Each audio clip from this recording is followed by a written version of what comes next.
When I got home after digging up dandelions, I spotted a stack of cash and a bank card on the table. It seems the wealthy husband I picked up 5 years ago is being taken back. I didn't cling to him and beg to be taken along. In my past life, he took our daughter Dadu and another orphan girl from the village, Yanjing, leaving me with nothing but empty words of comfort. Lu Hua, you've been through so much these past 5 years. I'll take Dadu home first. When my mother sees her granddaughter, her mood will lift. She might finally accept you then. But he never came back, not even by the time I died. This time, I don't want to waste another moment. While sharpening a knife in the side room, I overheard my husband Meng Qingluo talking with our daughter. Pack everything you need, and say a proper goodbye to your mother tonight. Through the crack in the door, I saw Dodo tugging at his hand with a bewildered look on her face. Why do we have to say goodbye? Isn't Mom coming to the city with us? Daddy, does this mean Auntie Yan Jing will be my new mommy? Meng Qingluo's lips parted, but no words came out. 5 years ago, he drove drunk and crashed off a mountain road, losing his memory before I found him and brought him home. Having been raised in privilege since childhood, he couldn't even handle basic chores like cooking, washing vegetables, or doing dishes, let alone manual labor in the fields. 1. I quietly shouldered all the burdens, caring for him for an entire year as if he were a child. In the second year, rumors began to spread through the village. They called me shameless for letting a strange man stay in my home. It was the village chief, who'd watched me grow up, who personally intervened and forced Meng Qingluo to marry me. In the end, we just had a simple ceremony, didn't even get a marriage certificate. The burst of laughter outside snapped me out of my memories. I stepped outside and saw a few of the village aunties. They'd heard that Meng Qingluo, the young master from a wealthy family, was being taken back home. They rushed over hoping to get a piece of the action. The Meng family cares about appearances, so of course they'd oblige. The aunties each pocketed a thick stack of cash, grinning from ear to ear as they showered the family with compliments. I always knew Lu Hua was special, born under a lucky star, not just blessed with good fortune, but also great judgment. Back then, when Lu Hua took Qingluo home without a second thought to nurse her back to health, and then cared for her so closely for so long, it couldn't have been easy. When we come to the city later, don't you dare pretend you don't know us. Meng Qingluo's face was utterly mortified. Even Douda seemed at a loss. I was the only one who let out a soft chuckle. While gathering dandelions today, I spotted several wild ginseng plants growing near the cliffside. Aunt Li teased, "You're about to go live the good life in the city with Qingluo. Why bother with ginseng? If you get yourself bruised or scratched, how will you make a proper daughter-in-law for a wealthy family?" The Meng family's driver was anxious to take him back, but Meng Qingluo kept gazing toward the village entrance, saying he wanted to wait a little longer. Everyone thought he was waiting for me. Only I knew he was waiting for his beloved Yanjing. So when I heard Aunt Li's words, I couldn't help but smile wryly to myself. What's so great about being a rich man's daughter-in-law? I'd rather be one of those wild ginseng plants clinging to the cliffs. When I got back, Yanjing was sitting on the recliner in my courtyard, holding Dadu and singing nursery rhymes. Dadu needs to learn a bit of everything. Kids from wealthy families are all so accomplished, they can do anything. She'd teach a line, Dadu would sing it back. The two of them completely absorbed in their little performance. Meng Qingluo had been writing by the window, but now he set down his brush, looked up, and smiled. At that moment, I felt like an outsider who had intruded into their warm family life. Yanjing was one of the few people in our Shin village who didn't share the predominant family name. Her father passed away early, and her mother worked away from home. A few years ago, for some reason, her mother brought her to live with her. We all thought her mother had made enough money to give her a better life, but before long, she came back again. I'd seen how pitiful she looked as a child when she was bullied for not having a father, and I also witnessed her dejection when she returned to the village for the second time. So at first, I felt a bit sorry for her, and one time during a heavy rain, Dadu got lost in the mountains and sprained her ankle. It was Yanjing who spotted her and carried her back on her back. When she brought the child home, Meng Qingluo was reading. After I carried the child inside, she stepped closer for a glance and remarked, "Brother Meng knows so much, it's a shame he lives out here." After that, Yanjing started dropping by my place every few days. The way she addressed him evolved from Brother Meng to Brother Qingluo, and eventually just Qingluo. Several times when I came back after finishing my work, Meng Qingluo even picked up the fish roe from the fish I'd prepared and put it in Yanjing's bowl. Yanjing waved her hand in polite refusal. "Lu Hua made this for you too." "I really shouldn't take any," Dadu chimed in eagerly. "Auntie Jing, you should have some. My dad says fish roe is a delicacy meant only for the most special people, and Auntie Jing is the most special." For their sake, I toiled from dawn till dusk gathering wild vegetables and mountain herbs. Sometimes even setting traps to hunt, just so they could eat a little better. As soon as the river ice broke in early spring, I jumped in to catch fish. Now they're using my things to curry favor with another woman. In my past life, I completely lost it and confronted them on the spot. Meng Qingluo frowned with displeasure and shielded Yan Jing, saying, "My apologies, Lu Hua is from the countryside and doesn't know proper etiquette." His words made it sound like I had embarrassed him. Dodo slammed down his chopsticks and exclaimed, "Mom, it's not a big deal, must you make such a scene?" Yan Jing gently held Daodu's hand and said, "Be good, Daodu, you shouldn't speak to your elders like that." Daodu's eyes welled up with tears. "I'm sorry, Auntie Jing, I just couldn't bear to see you treated that way." Yan Jing looked up at me, her eyes filled with composure and triumph. At that moment, my heart ached with sorrow. Yan Jing's skin was pale and tender, like a freshly peeled bamboo shoot, standing next to the tall and elegant Meng Qingluo. They looked utterly mismatched from every angle. That's why in their past life, when Meng Qingluo brought Yan Jing and Daodu home, no one ever doubted that Yan Jing was Daodu's biological mother. When Meng Qingluo saw me carrying the bamboo basket, he couldn't help but frown and cover his nose. Every time I came back from work, he'd say I carried the scent of damp earth on me, too. But when he saw the wild ginseng in my basket and the cuts on my arms and legs, a hint of guilt would surface. "You actually went to harvest wild ginseng. The cliffs are too dangerous. If you fell and broke a leg, the gain wouldn't be worth the risk. Didn't I already pay you? Why create hardship where none exists?" His voice trailed off. Perhaps from a guilty conscience, I gave a cold laugh. Old habits die hard. I can't stand being idle. With that, I returned to the inner room to continue making prayer sachets. Meng Qingluo complained about sleeping poorly in the village, saying he had frequent dreams at night. I often make my own calming and blessing sachets to hang on the mosquito net. When Dodo saw them, she asked me with disgust, "Mom, why are you still making these? The city has every kind of fine spice available. Dad won't suffer from insomnia or have restless dreams anymore." Indeed, the Meng family has always had a sense of superiority. In my previous life, right before they left, I desperately stuffed the car with things, unable to bear parting with them. But before the car even made it out of the village, all those things were thrown out. Etli saw what happened, picked them up, and brought them back to my house. She kept sighing and said, "Lu Hua, I told you ages ago that city folks can't be trusted.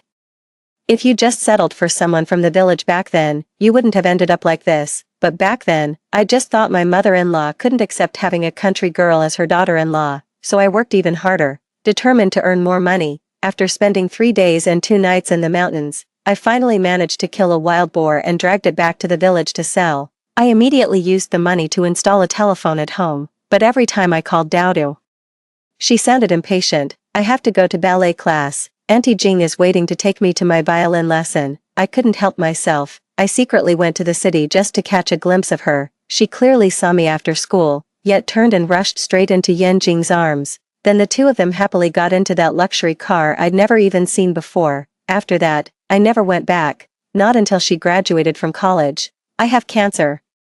The doctor said there's no point in continuing treatment and told me to go home and get my affairs in order." I called Meng Qingluo, and he fell silent. "Maybe we should get a second opinion at a major hospital. But I don't want any more treatments. I just want to see my daughter." When I showed up at her graduation ceremony, she looked at my haggard face without an ounce of sympathy. She just snapped, "Do you have any idea how important this day is to me? Why did you even come?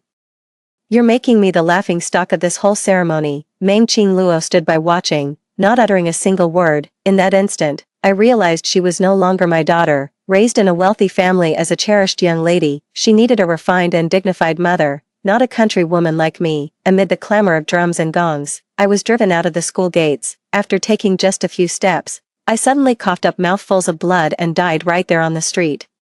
No one dared to get involved, and stray dogs even gnawed off strips of flesh from my corpse. So now I've stopped obsessing over preparing supplies for the father and daughter's return journey. I simply said flatly, "This is for the children at the schoolhouse." My father took in a few children and provided them with an education while he was alive. After he passed away, these children had nowhere else to go, so they continued living in the old schoolhouse. I visit them occasionally, bring them some supplies, and help guide their studies. But Meng Qingluo never paid any attention to me, so naturally, she was unaware of any of this. Daodu was taken aback. I've always treated her well, even when she said unpleasant things. I would usually just let it slide with a smile, but today, I responded with such cold remarks. She said with some displeasure, "They're just a bunch of wild kids, why would you make things for them? Besides, they're just country folk. What would they need these scented sachets for? So pretentious." But compared to Dowdo, I actually feel closer to those kids at the school. "You're my mother. Why are you so concerned about those wild children?" "Fine, I don't need your concern anyway. I'm going to see Aunt Jing. She said she'd teach me English." "Do you even know English, Mom?" I didn't even look up. "No, I don't." She was taken aback once again. In the past, I would have been driven to tears by her obvious preference for Yan Jing. After all, she's my own flesh and blood. I never gave up, even when her difficult birth left me with severe tearing. I've always seen my daughter as my reason for living, yet in the end, it was my own daughter who dealt me the cruelest blow. After Dowdo stormed off with a pout, Meng Qingluo leaned against the doorframe, arms crossed, and stared at me. "Lu Hua, are you upset? If you're upset, take it out on me. Don't take it out on the child. I told you I'd come get you as soon as possible. What are you so angry about?" I was lost in thought. In my past life, after they left, I would go to the edge of the village every day to gaze into the distance. I truly believed he would come back for me as promised, but in the end, he never came, and now he has the nerve to ask why I'm upset. If you tell enough lies, do you start believing them yourself? A moment later, a car horn suddenly blared outside. Someone started wailing right outside the door. "My dear son, I've missed you terribly." Meng Qingluo and I exchanged a glance, then simultaneously rose and headed out. "My child, 5 years apart and you're living in this wretched place, foul and filthy. How much suffering have you endured?" Old Madame Meng's eyes reddened as she held Meng Qingluo, scrutinizing him from head to toe for a long moment. 3.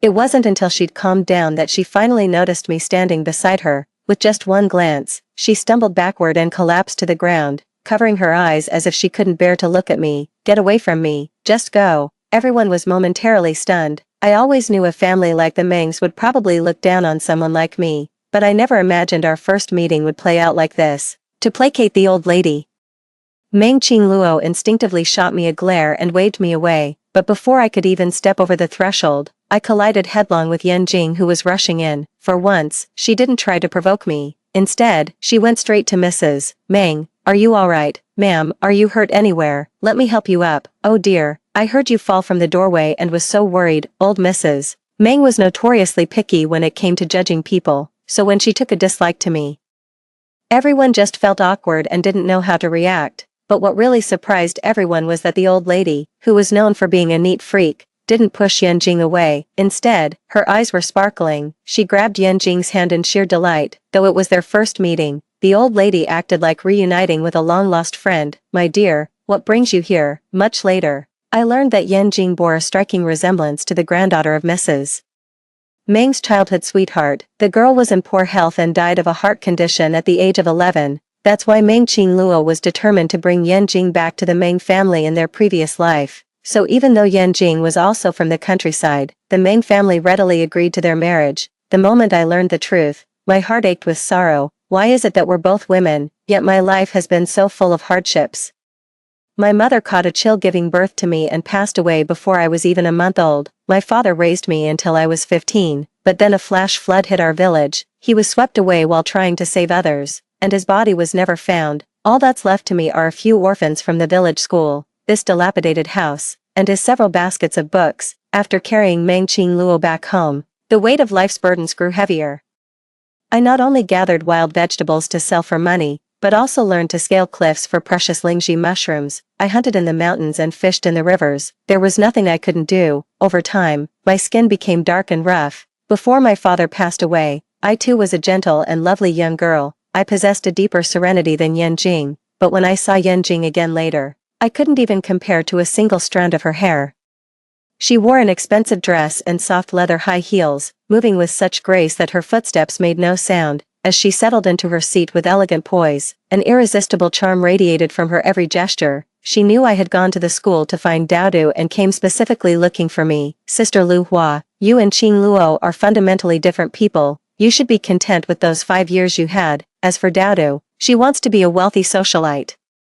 How could she have a country bumpkin like you for a mother?" Her words reminded me of how the Meng father and daughter have always treated me. Why did I go through all that trouble to save Meng Qingluo in the first place? Was it just so they could keep looking down on me? After that meeting, I vanished from their lives completely, until the day I died a miserable death, given a second chance at life, I won't waste another thought on them. That heartless husband and daughter of mine.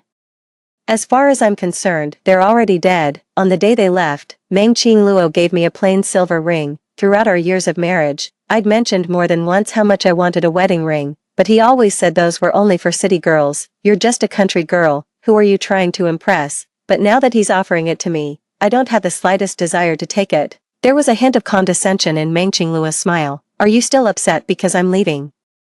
In the past, I would have already been screaming my lungs out. I've argued with him more than once over Yan Jing, yet he never once offered me any comfort. He'd just say I didn't understand. What we share transcends romantic love. Don't project your sordid assumptions onto our relationship. I sneered coldly. Oh really, so her crying in your arms, you kissing her forehead, that was all just some noble, platonic gesture. He stormed off in a huff. Later, I dug out the books my father had left behind and started reading them. But when I recited the line, who decreed these lotus-lit nights year after year, leaving us to pine apart, yet knowing the other's heart, Meng Qingluo just stared blankly for a moment, then gave a contemptuous smirk. Pomegranate blossom, go pick some wild greens. At the time, I thought he was being protective of me. Only later did I realize he actually looked down on me.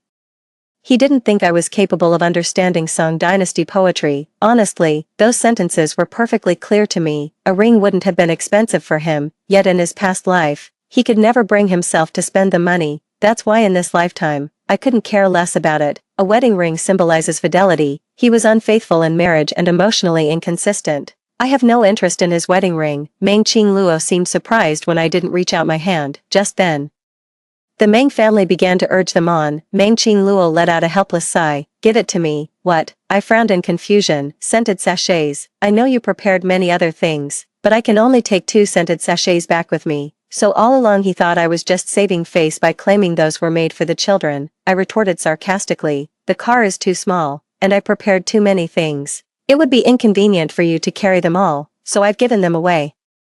The sachets I make are famous throughout the entire region. The embroidery on them is incredibly lifelike. I personally gather the herbs from the mountains, dry them thoroughly, and stitch them inside. But with making a living, I don't have much time to craft them. All the crafts I made in my spare time were hung by their father-daughter bedside, but later they ended up discarding every single one. Meng Qingluo still believed I was just putting up a brave front. Just then the car window rolled down, revealing Dowda leaning against Yan Jing's shoulder with a laugh. Hurry up and get in the car, Meng Qingluo. Meng Qingluo scolded Dowda with a hint of guilt. Why didn't you say goodbye to Mom? That's so rude. Dowda still remembered how cold I'd been to her the day before, so she turned her face away and ignored me. But my eyes caught the hair clip on Yan Jing's head in an instant. Give it back. My hair clip. Give it back. Yan Jing looked surprised, then took it off and tossed it on the ground. This thing is a bit cheap. I'd almost forgotten about it, but asking for a gift back. Lu Hua, you're the first person I've seen do that. When she saved my daughter, I had nothing to properly express my gratitude, so I gave her this hairpin. It was the only gift my father ever gave me while he was alive, that Lunar New Year. He sold a pair of ancestral paperweights to buy me this hairpin. He said, Lu Hua, your mother made me promise to always take good care of you before she passed away. All these years, your father has never given you anything truly special. The rhinestones on it sparkle so brightly. I usually can't bear to wear it for fear of damaging it. Dowda suddenly felt embarrassed and let out a disapproving EW. That father and daughter are always like this. They never take money seriously. Whenever they see me haggling over every penny with people, they find it embarrassing. Yan Jing is more in line with their expectations, gentle and graceful, poised and generous. She always had money ready when Dowda needed it, buying her favorite clothes and candies. Her hair was always adorned with colorful hair ties. Over time, Dowda naturally grew fond of her, but with me, she became even more resistant. Later, Dowda developed cavities, and one of her teeth was completely hollowed out. She was in so much pain that she was writhing on the bed.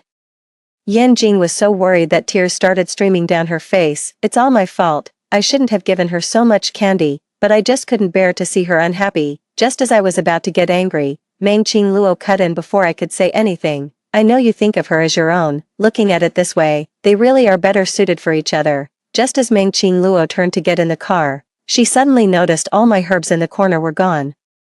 Even the sieve used for drying the herbs had vanished. He stopped in his tracks, taken by surprise. What about your precious collection? Those herbs and spices were how I covered most of our household expenses, yet Meng Qingluo absolutely detested the smell. I gave a faint smile. It's gone. I've made up my mind to leave Xinjia village. Since I can't take these things with me, I'd better deal with them sooner rather than later. Most people in this village are social climbers. They cozy up to those above them and look down on those below. They're all about status. There's nothing here worth holding on to. 5. In my past life, I refused to leave because I believed Meng Qingluo's promise that he would return for me, but this time I knew he was lying to me, and naturally understood that waiting would be pointless. Meng Qingluo sneered and said, "Should have thrown those away ages ago.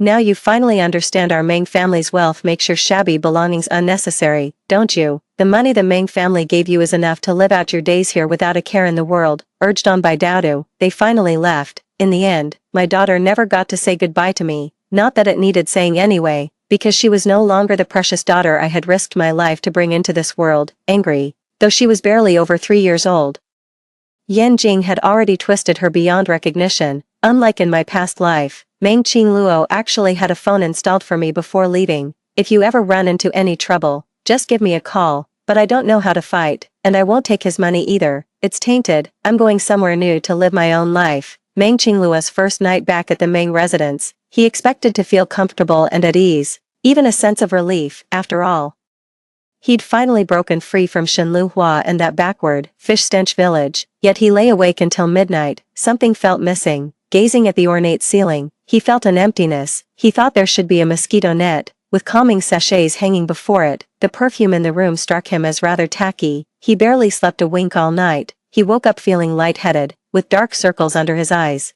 He was still somewhat distracted during breakfast. Mrs.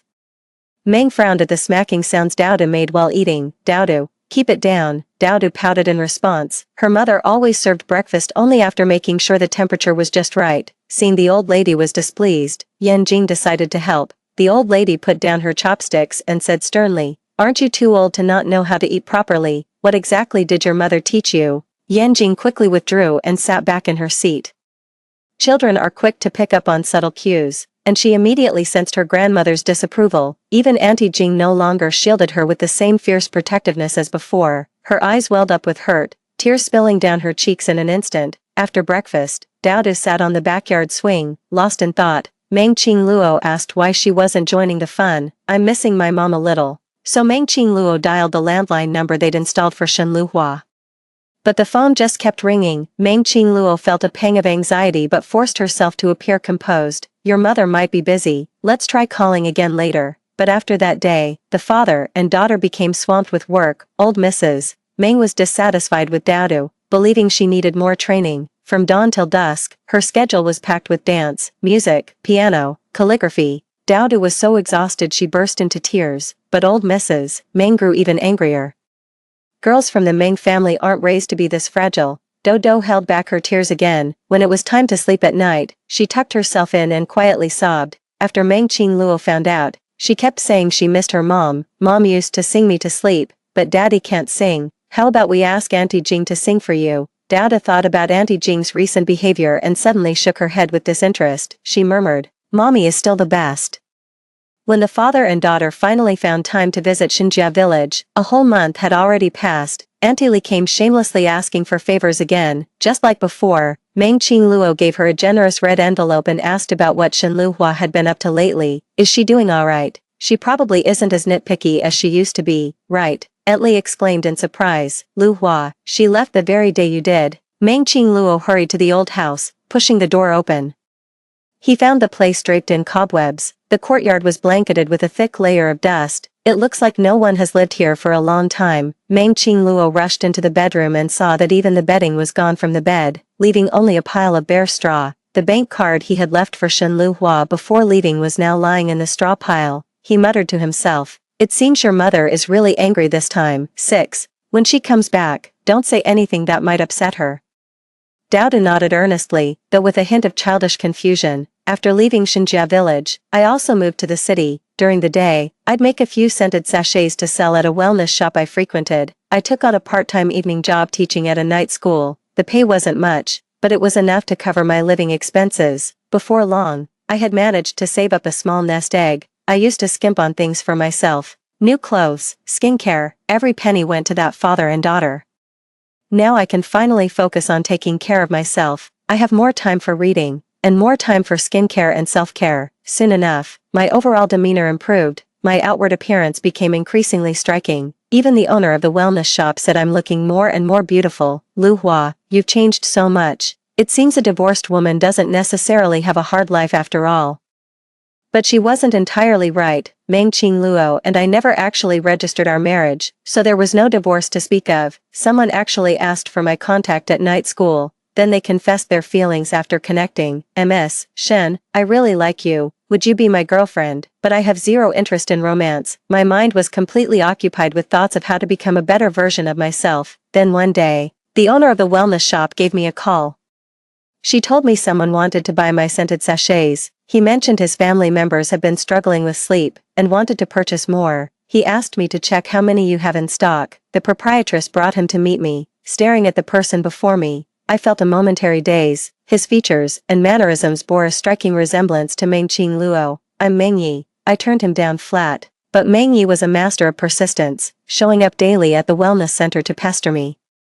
Eventually he started camping out by the night school entrance. Every evening after class, I'd spot him waving from the driver's seat of that flashy red sports car. Sis Shen, I'm over here. My classmates started teasing us, and my face instantly turned bright red. Dear sister, could you make a few extra for me? I'll bring them home to butter up my mom. Maybe she'll finally agree to let me manage one of the subsidiary companies. He came every single day, rain or shine. By the second month, he went straight for a confession. Honestly, it's fine if we can't get the sachet. How about being my girlfriend instead? Sis, you're way more precious than any sachet could ever be. I nearly choked on my drink. I've never heard such tacky yet passionate sweet talk before. After a long pause, I finally found my voice. I bring misfortune to my husband. During the 5 years we were together, my ex-husband lived a life of hardship, exposed to the elements, and ended up with a host of illnesses.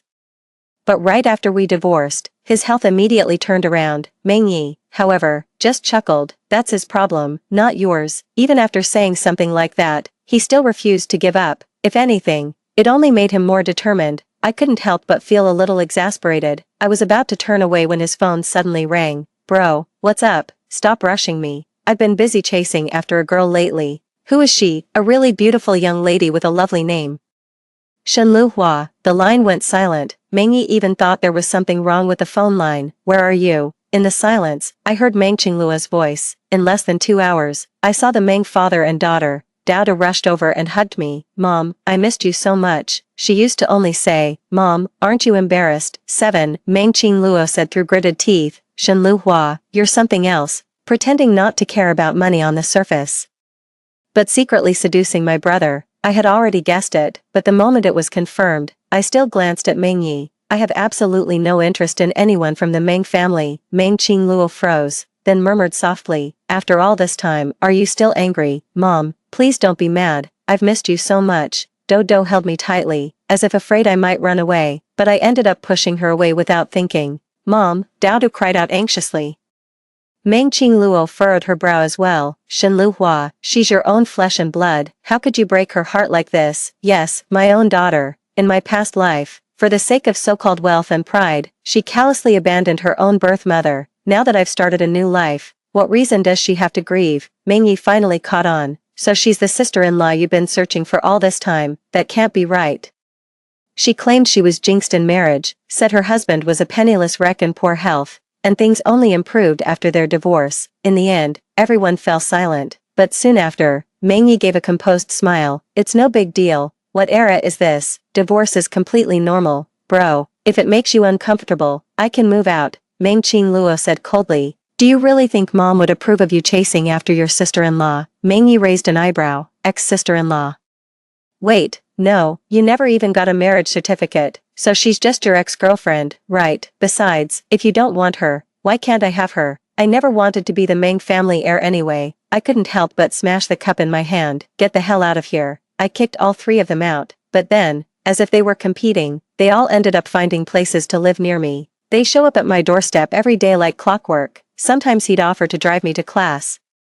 Other times he'd rush to the wellness shop to bring me sachets. Unbelievable. Dada repeatedly poured out her grievances about living with the Meng family. Old Mrs. Meng didn't like her, and Yan Jing was too busy currying favor with the matriarch to pay her any attention. Living with the Meng family made her utterly miserable. After all, she's my own flesh and blood. Hearing her cry tugged at my heartstrings. Mom, can I please stay with you? I don't want to go back to the Mengs.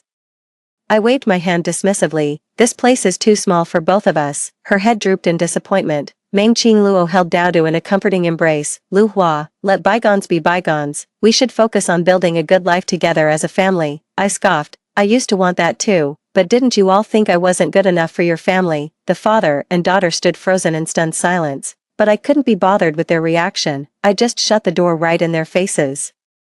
Moments later, rain suddenly started pouring outside. I watched the father and daughter walk away under an umbrella, one tall and one small. For a fleeting moment, my mind went blank. I used to watch them walk away like this from behind all the time, but this time, the feeling was completely different. So this is what it feels like to live for yourself. Such a wonderful feeling. A few days later, Yan Jing showed up. She was waiting for me outside the night school after class, and as soon as she saw me, she raised her hand to hit me. But I grabbed her wrist and shoved her away forcefully. Shen Lu Hua, you shameless hussy, how dare you seduce my husband? Meng Qingluo came chasing after her with Daodu in tow. Don't you dare talk about my mother like that. Lu Hua has nothing to do with this. For the first time, the Meng father and daughter actually chose to stand up for me. It's clear that after returning to the Meng family, Yan Jing couldn't wait to achieve her goals and revealed her true nature. That's what made the Meng father and daughter so disgusted with her. Yan Jing's eyes reddened. But Qingluo, if you keep neglecting the corporation like this, mother will only get angrier. Meng Qingluo remained non-committal.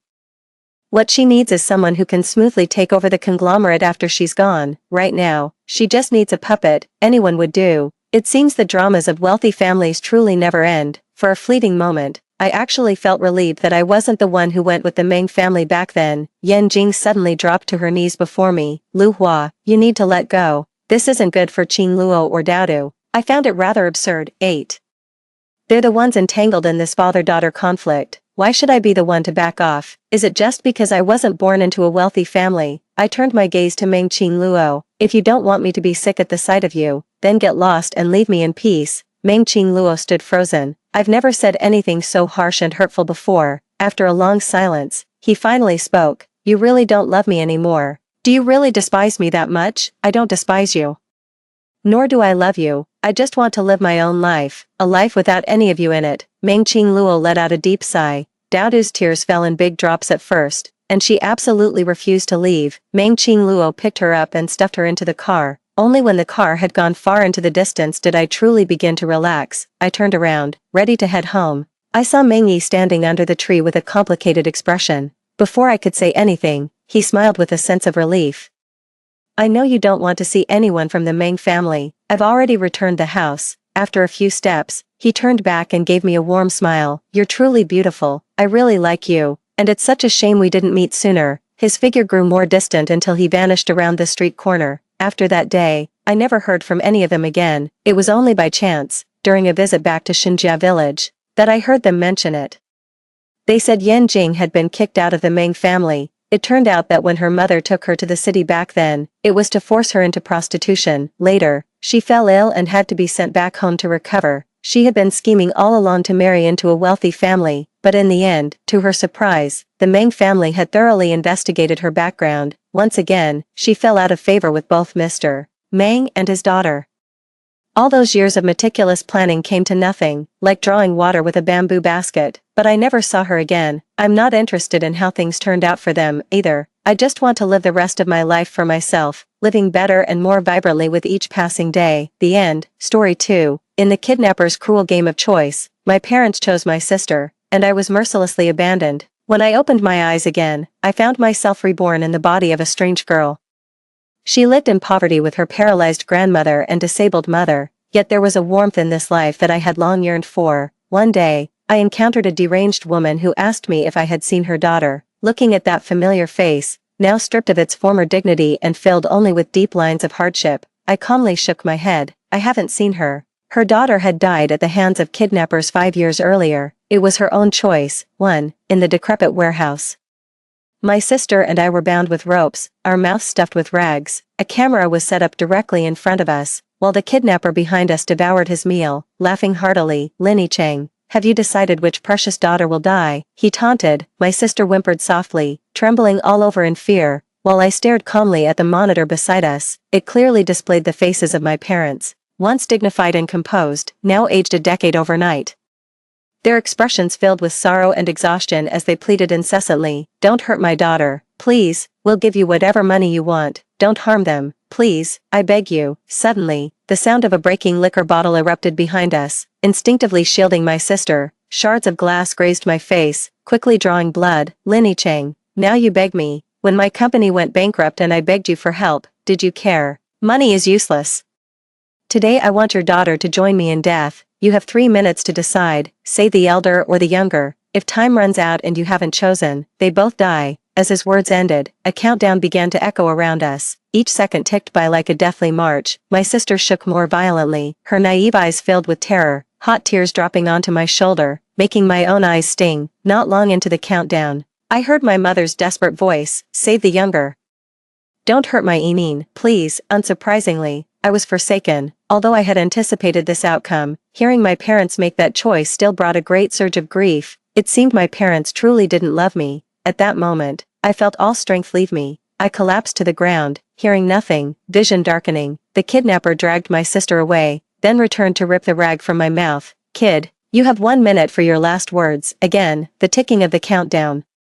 My life was reduced to this final minute. My body began to shake uncontrollably, my lips moved but no sound came out. The kidnapper urged from behind, his voice seemingly distant though he was right by me. 20 seconds left. As my hearing slowly returned, a flood of cries burst in, as if to pierce my eardrums. I stared at the monitor, trying to speak, but no sound came out, only silent tears flowed. The next second, a cold dagger slit my throat, and I saw my own blood spurt out. I lay on the ground, watching as my life slowly faded away, like a flickering candle, wavering and finally extinguished. Too, it felt like I had fallen into a long dream, with past memories flashing before my eyes like a rapid slideshow. My name is Lin Jia, and until I was 10 years old, I always thought I had 2 mothers, one in reality, and the other in my phone. It was only later that I learned the one in reality was my aunt, and the one in my phone was my actual mother. When I was 3, my family's business encountered problems, and my parents were burdened with huge debts. They were constantly on the move trying to manage the situation, leaving no time to take care of a child. To spare me the hardship of their constant travels, I was sent to live with my aunt. My aunt was a young woman, unmarried and childless. She would brew a pot of coffee every day, sit by the window, and draw for hours on end.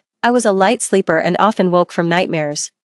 My aunt would hold me in her arms, soothing me back to sleep with stories. Her presence was always comforting, her scent pleasant and her voice melodious. I felt secure sleeping next to her. My aunt was different from my mother. She loved to laugh, wore makeup, and dressed me up. She enjoyed buying me beautiful little dresses and braiding my hair before taking me out for cake.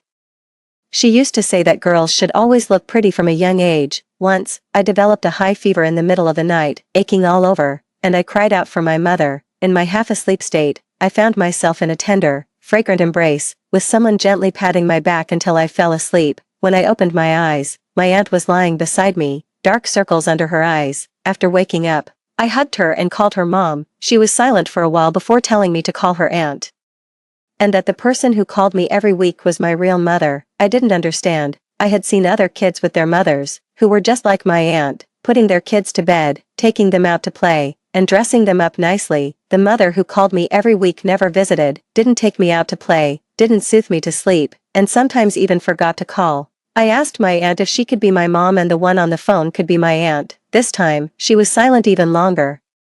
Then she stroked my head and said that the one on the phone would always be my mom and that she loved me very much but was just very busy. I couldn't grasp these complex reasons. I just thought my aunt didn't want to be my mom, which made me start crying uncontrollably. She had no choice but to tell me that I could call her mom when no one else was around. I was delighted that my aunt was willing to be my mom. She would be like the other kids' moms in kindergarten, always waiting for me at the door with a smile, rain or shine, busy or not, and then we would go home together. Other kids often complimented how pretty my mom was, and I was very proud. I lived with my aunt until I was 7 years old. One day, she suddenly told me that my mother had given birth to a sister for me and that I would soon be taken back. She spoke with her back to me while washing vegetables, her tone cheerful as if she were happy for me. She told me that my parents' business was doing better, the household was more stable now, and they could provide better living conditions for me. It took me a while to realize who she was referring to as Mom, as it had been over half a year since my mother last called. That was the first time I realized that I wouldn't live here forever, that I was meant to leave. That evening, I ate very little and timidly asked her, "Can I stay if I eat less? Can you not send me back?"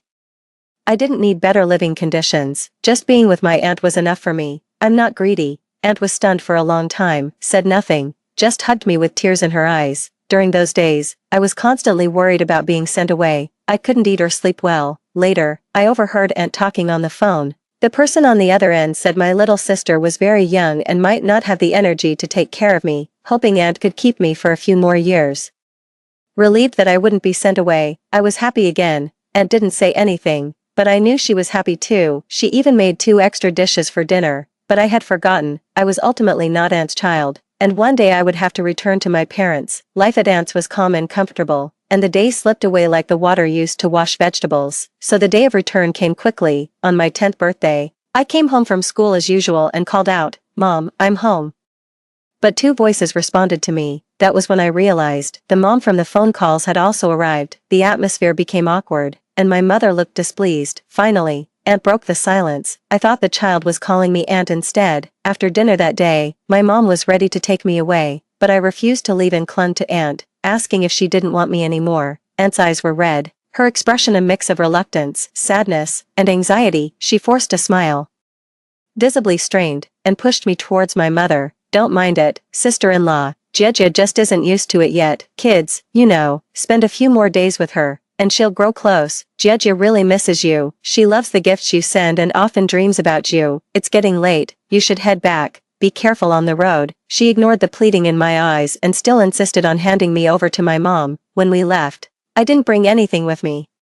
Mom said everything was ready at home. She took me to the car and stood at the door until she disappeared from the rearview mirror. Even though no one said it, I knew it would be a long time before I saw Aunt again. I silently cried, and Mom held me in her arms. Along the way, she tried to lighten the mood, talking about the princess-themed room prepared for me at home, the pretty dresses, and the delicious foods. I kept my head down and remained silent. Eventually, she stopped talking and just sighed. I didn't dislike her. I knew she was busy but still made time to call and sent me gifts occasionally. Aunt had told me many times that my parents didn't lack love for me. They kept me away because they didn't want me to endure hardship with them. Now that conditions were better, they wanted to take me back. I remembered all of this, but I wished more that Aunt could be my mom. She was the one who had raised me. Why, after all these years, did they suddenly decide to take me back? I couldn't find an answer. After a long car ride, Mom brought me to a beautiful house with a small garden and a swing set, brightly lit everywhere, much bigger and brighter than Aunt's place. She said this would be my home from now on. I felt unfamiliar and restrained, silently following her around. It wasn't until a little girl ran out of the house and threw herself into her arms,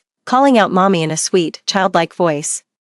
I watched as my mother's usually sharp gaze softened. She squatted down in front of the little girl, patiently asking her what she had eaten today. Listening to her jumbled, nonsensical chatter, it reminded me of the times when I was in kindergarten, and my aunt would hold my hand as we walked home from school. I would skip and babble happily, and she always listened with a smile, patiently responding to me. Watching my mom embrace my sister, I realized I wasn't jealous or envious.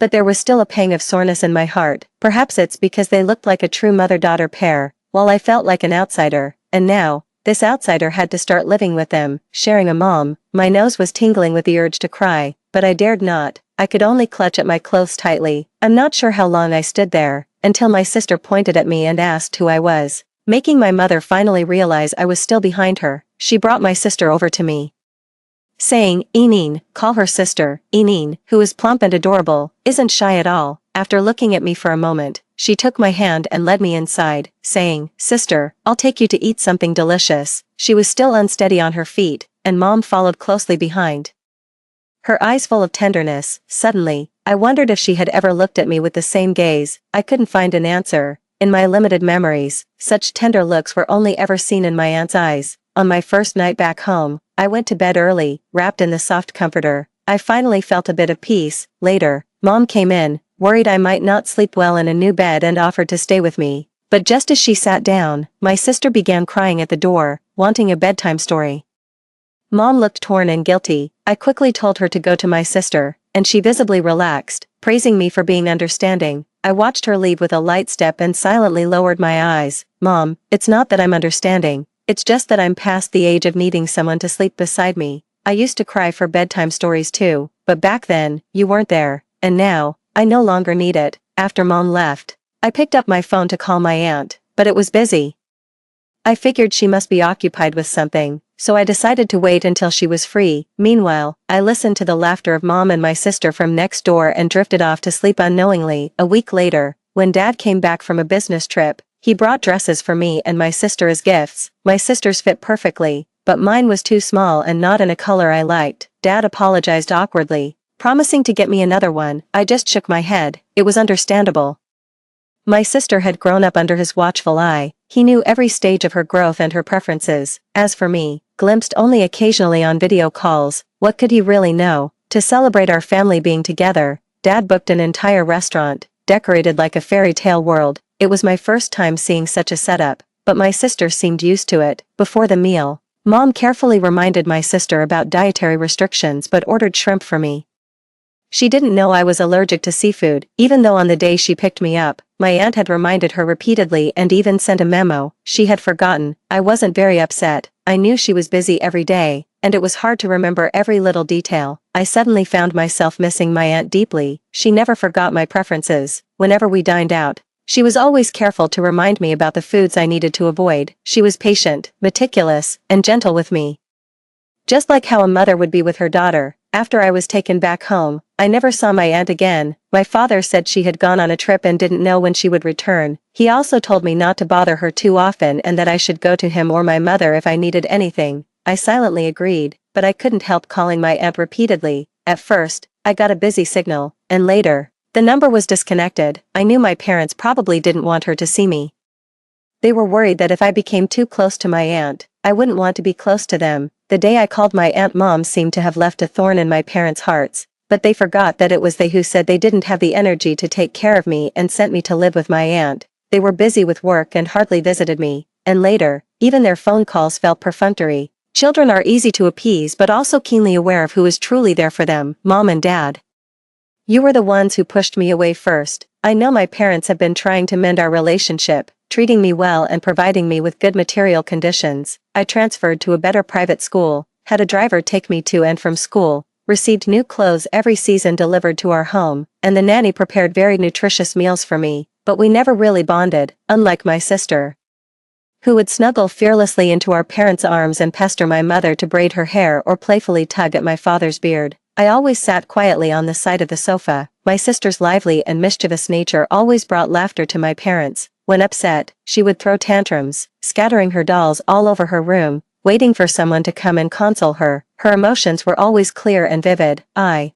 on the other hand, was always quiet, not having much to say, most of the time. My parents only asked about my studies, whether I had enough pocket money, or if I lacked anything, all delivered in a tone that seemed more suitable for a guest than a daughter. Honestly, I didn't mind much. Relationships build over time, and I hardly spent any time with my parents to build one, but it still saddened me deep down. Perhaps it's a natural longing for familial bonds. Thankfully, my sister's cheerful personality made us close. She always chatted around me, calling me big sister, and liked following me when the driver picked me up from school. Sometimes, I would secretly take her to eat at street stalls. At each stall, she loudly advised, "No seafood, please, my sister is allergic." Not realizing that such cheap fare wouldn't contain seafood, she just remembered my allergy. Because of my sister, our family seemed harmonious. She was like a button that stitched me and my parents together, her quirky charm covering the rough stitches. So, when she was abducted at the age of 14, my relationship with my parents hit rock bottom. That year, on New Year's Eve, my parents promised to take us to the riverbank to set off fireworks. My sister had been looking forward to it all day, but at the last minute, they were held up by a work call and couldn't make it. Distraught, my sister threw a tantrum and even started a hunger strike. Thinking it was not far, just a 10-minute drive near our villa, I asked the butler to drive us there. I was young then, and my thoughts were simple. I never imagined the danger of kidnappers. Just as the butler stepped aside to take a phone call, my sister and I were knocked unconscious and taken away by traffickers. When I opened my eyes again, we were locked in the back of a truck, along with many other children besides my sister and me. My younger sister, inexperienced and naive about the harshness of society, clung to me, Trembling with fear, I was scared too, but I couldn't afford to show it. I checked myself. Valuable items like my phone had already been taken. While comforting my sister, I was figuring out how we could escape. The truck was parked under a secluded bridge, still within the city limits, making it the easiest place to escape from before it drove off, which would make escaping much harder. Escaping with two people would be too noticeable, and my sister was too young to make it on her own. I couldn't possibly leave her behind.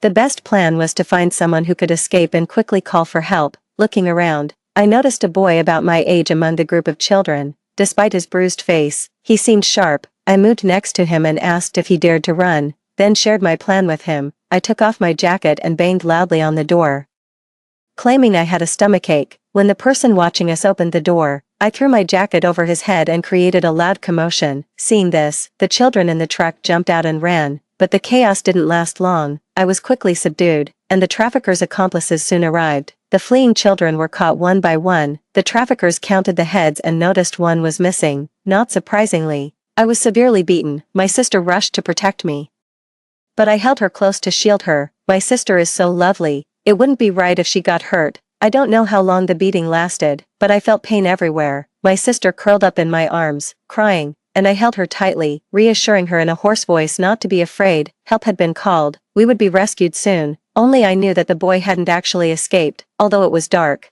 the area was too open and devoid of cover, making it easy for him to be caught if he ran.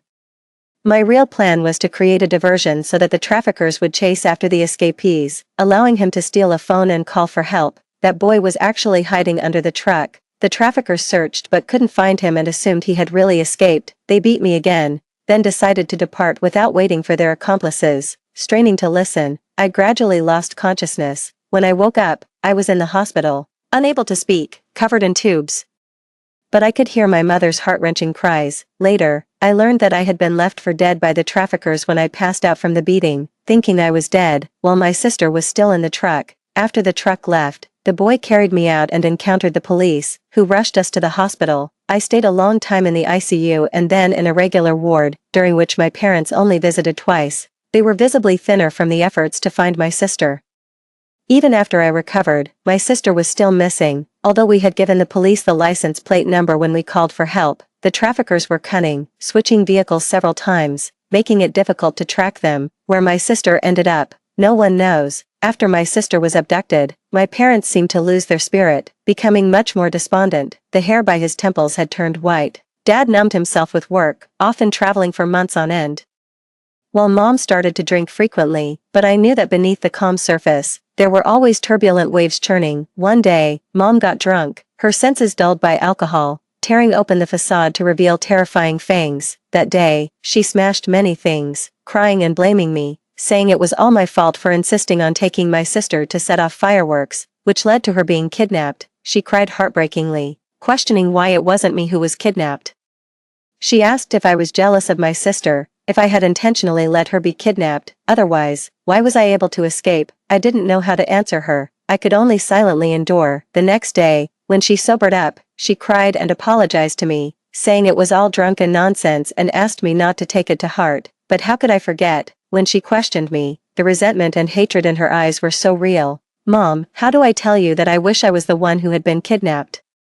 In this family, there's always an invisible barrier between me and you. Only my sister was completely open with me. She always saved a portion of everything tasty or fun for me. She always remembered my seafood allergy. Unlike you who often forget, you were always busy. And on nights when she had nightmares or couldn't sleep, she liked to crawl into my bed. She liked to hug me, saying I was the best sister in the world. But I failed to protect her. How I wish I had been the one kidnapped instead. Maybe then you wouldn't be suffering as you are now. The search for my sister never stopped. But there was never any news, just occasional, unsubstantiated leads that would send Mom and Dad flying out only to return empty-handed. I often saw Mom and Dad crying in my sister's room, tenderly stroking her photo, but I didn't know how to make them smile. I lacked my sister's liveliness and quirky charm. I couldn't make anyone happy, not even myself. All I could do was study hard. Always staying at the top of my class, I participated in many competitions and won many awards and certificates. Though Mom and Dad never cared, I didn't know why I was doing it, but not letting Mom and Dad worry or be disappointed seemed to be the only thing I could do. I knew I couldn't replace my sister in their hearts, but I still hoped they could find a moment of joy because of me. In high school, a boy transferred into my class. I recognized him as the boy who had escaped that night. His name was He Zhixing. Without the bruises, He Zhixing had a very handsome face, making him very popular at school, but he kept to himself, only following me around, and I knew he recognized me too. Soon, he moved into the villa area near my house and became my neighbor, and we became friends. On the eve of my 15th birthday, Mom and Dad received a new lead and flew to Haicheng, leaving me alone at home. Unexpectedly, He Zhixing was also alone. He invited me to his house to celebrate the New Year's Eve, cooked a whole table of dishes, and even opened a bottle of wine. That night, He Zhixing spoke about his family for the first time. His father had an affair, his mother passed away, and the mistress not only moved in but also arranged for him to be kidnapped. If I hadn't helped him escape that night, his family wouldn't have looked for him like mine did for my sister. That's when I realized that in this life, everyone tastes a different kind of bitterness. He Zhixing spoke of these things without a furrow in his brow, not knowing how many restless days and nights he had endured. He was only able to remain so composed. If my sister were here, she would have many ways to lighten the mood, but I've always been clumsy with words and couldn't offer much comfort. All I could do was to clink my glass with his. That New Year's Eve, He Zhixing and I sat side by side on the couch, watching the uninteresting Spring Festival gala. When the clock struck midnight, He Zhixing asked me if I had any New Year's wishes. I whispered, "I hope my sister is found soon." He didn't say anything for a long time and then softly sighed. "She will be, Lin Jia.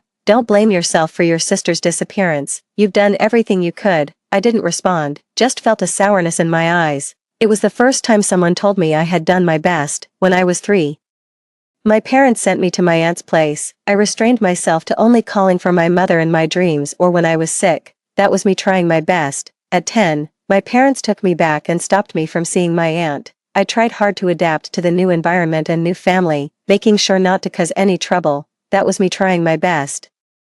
At 14, not wanting to let my sister down, I took her to set off fireworks. When we were abducted, I did everything I could to escape. I shielded her with my body when we were beaten. That was me trying my best. After my sister went missing, while enduring the silent resentment and disappointment of our parents, I worked hard at my studies to not trouble anyone. That was me trying my best. I tried my best in everything, yet it seemed there was never a happy ending.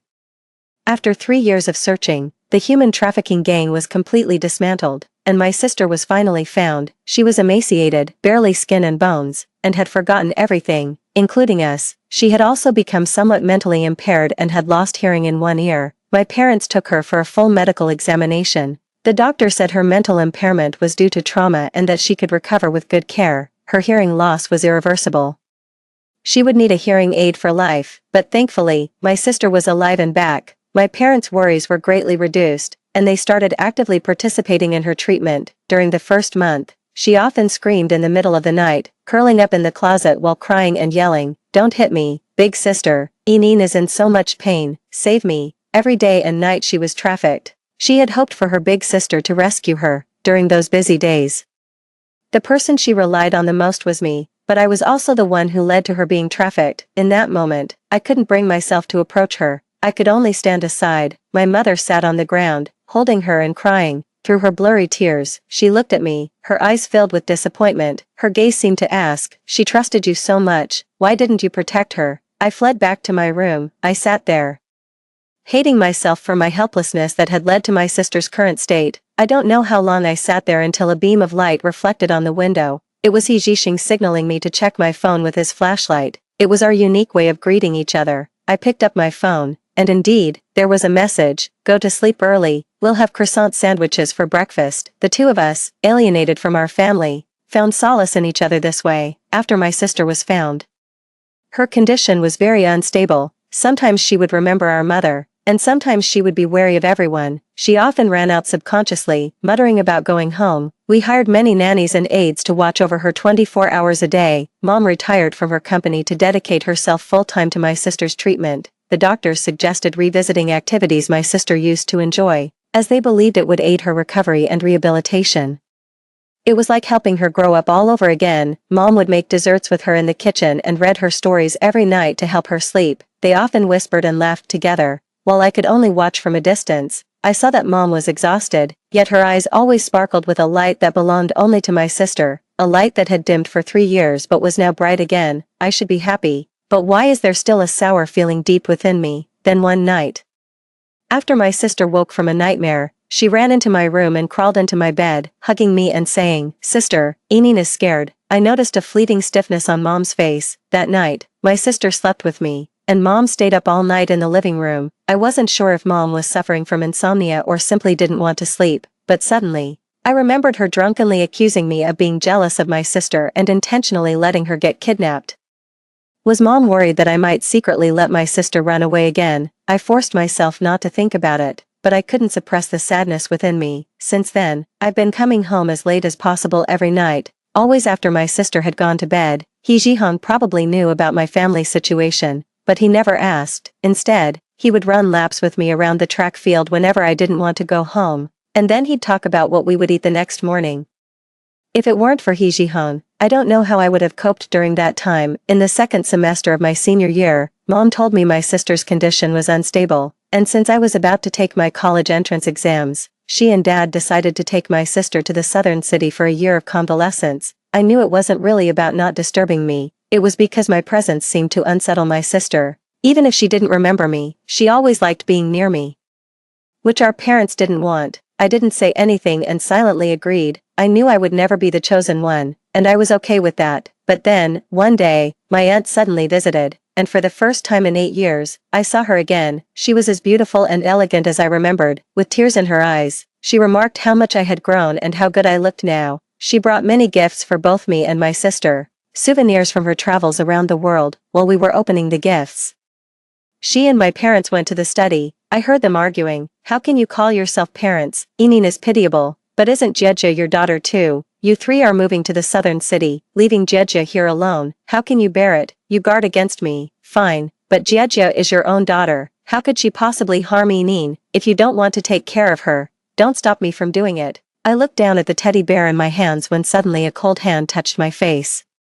"Sister, why are you crying? Does it hurt somewhere? Let Eneen blow on it, and it won't hurt anymore." I touched my face, feeling the wetness. I didn't mean to cry. What's there to cry about? I'm grown up now. I can take good care of myself. I eat when I'm hungry, add clothes when I'm cold. Even if my parents have moved to the southern city, I won't live too poorly. But I forgot, human hearts are made of flesh. When you always see yourself as the one left behind, it still hurts. That day, my aunt argued with my parents in the study for a long time. She left with tears in her eyes, and the very next day, my parents took my sister to the southern city. I wasn't surprised by this outcome. During the 6 months after my parents and sister left, they never came back. Occasionally, I would come across photos on my mom's social media, showing them swimming, visiting amusement parks, and doing various family activities with my sister. It was a life I had never been part of.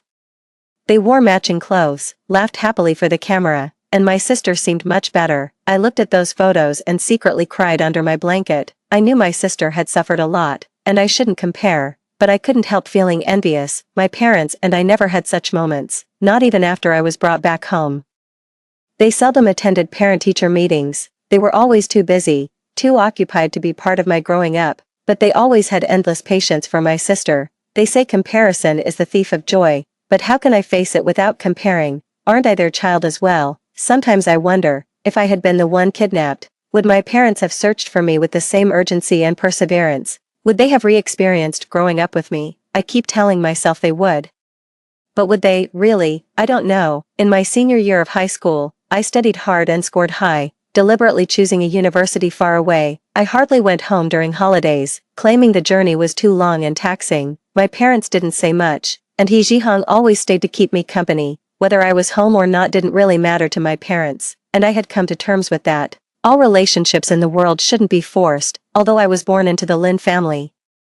Our bond was too shallow. From then on, we should just wish each other well from a distance, so I calmly accepted and distanced myself. But fate, it seems, always likes to play games with people. During the winter break of my freshman year, my sister and I were kidnapped. The kidnapper was a business rival of my parents. He didn't want money or anything else, just forced my parents to choose between my sister and me. My sister was terrified and crying, but I was calm. From the moment the kidnapper made his demand, I knew I would be the one left behind. I didn't need them to make a choice. I would always protect my sister. I had sworn never to let her get hurt again. Watching my parents plead sorrowfully on the screen, I even felt a flicker of happiness. At least it seemed like some of their grief might be for me. The kidnapper gave us 3 minutes to decide, but my mom chose my sister before time was up, so afraid of her getting hurt again. I thought I could stay calm until the end, but when the choice was spoken by my parents, I couldn't control my sadness. It was a deep, marrow-deep sorrow. To accept that I'm not important was truly difficult. To my parents, I was the one who could be easily forsaken. If that was the case, why did they bother to have me at all? Why did they insist on taking me away from my aunt? Mom, am I not your child? Even if you can't give me as much love as you give my sister, couldn't you hesitate for even a second to choose me? I never got to ask these questions. As my life came to an end, in the moment my throat was cut, I heard my mother's agonized scream, the sound piercing through the air. Tears filled my eyes, a mix of despair and relief overwhelming me. Mom, don't be sad. I protected my sister this time. Will that make you happy? Will you feel a moment of sadness for me? I truly don't blame you. But being your daughter has been so exhausting.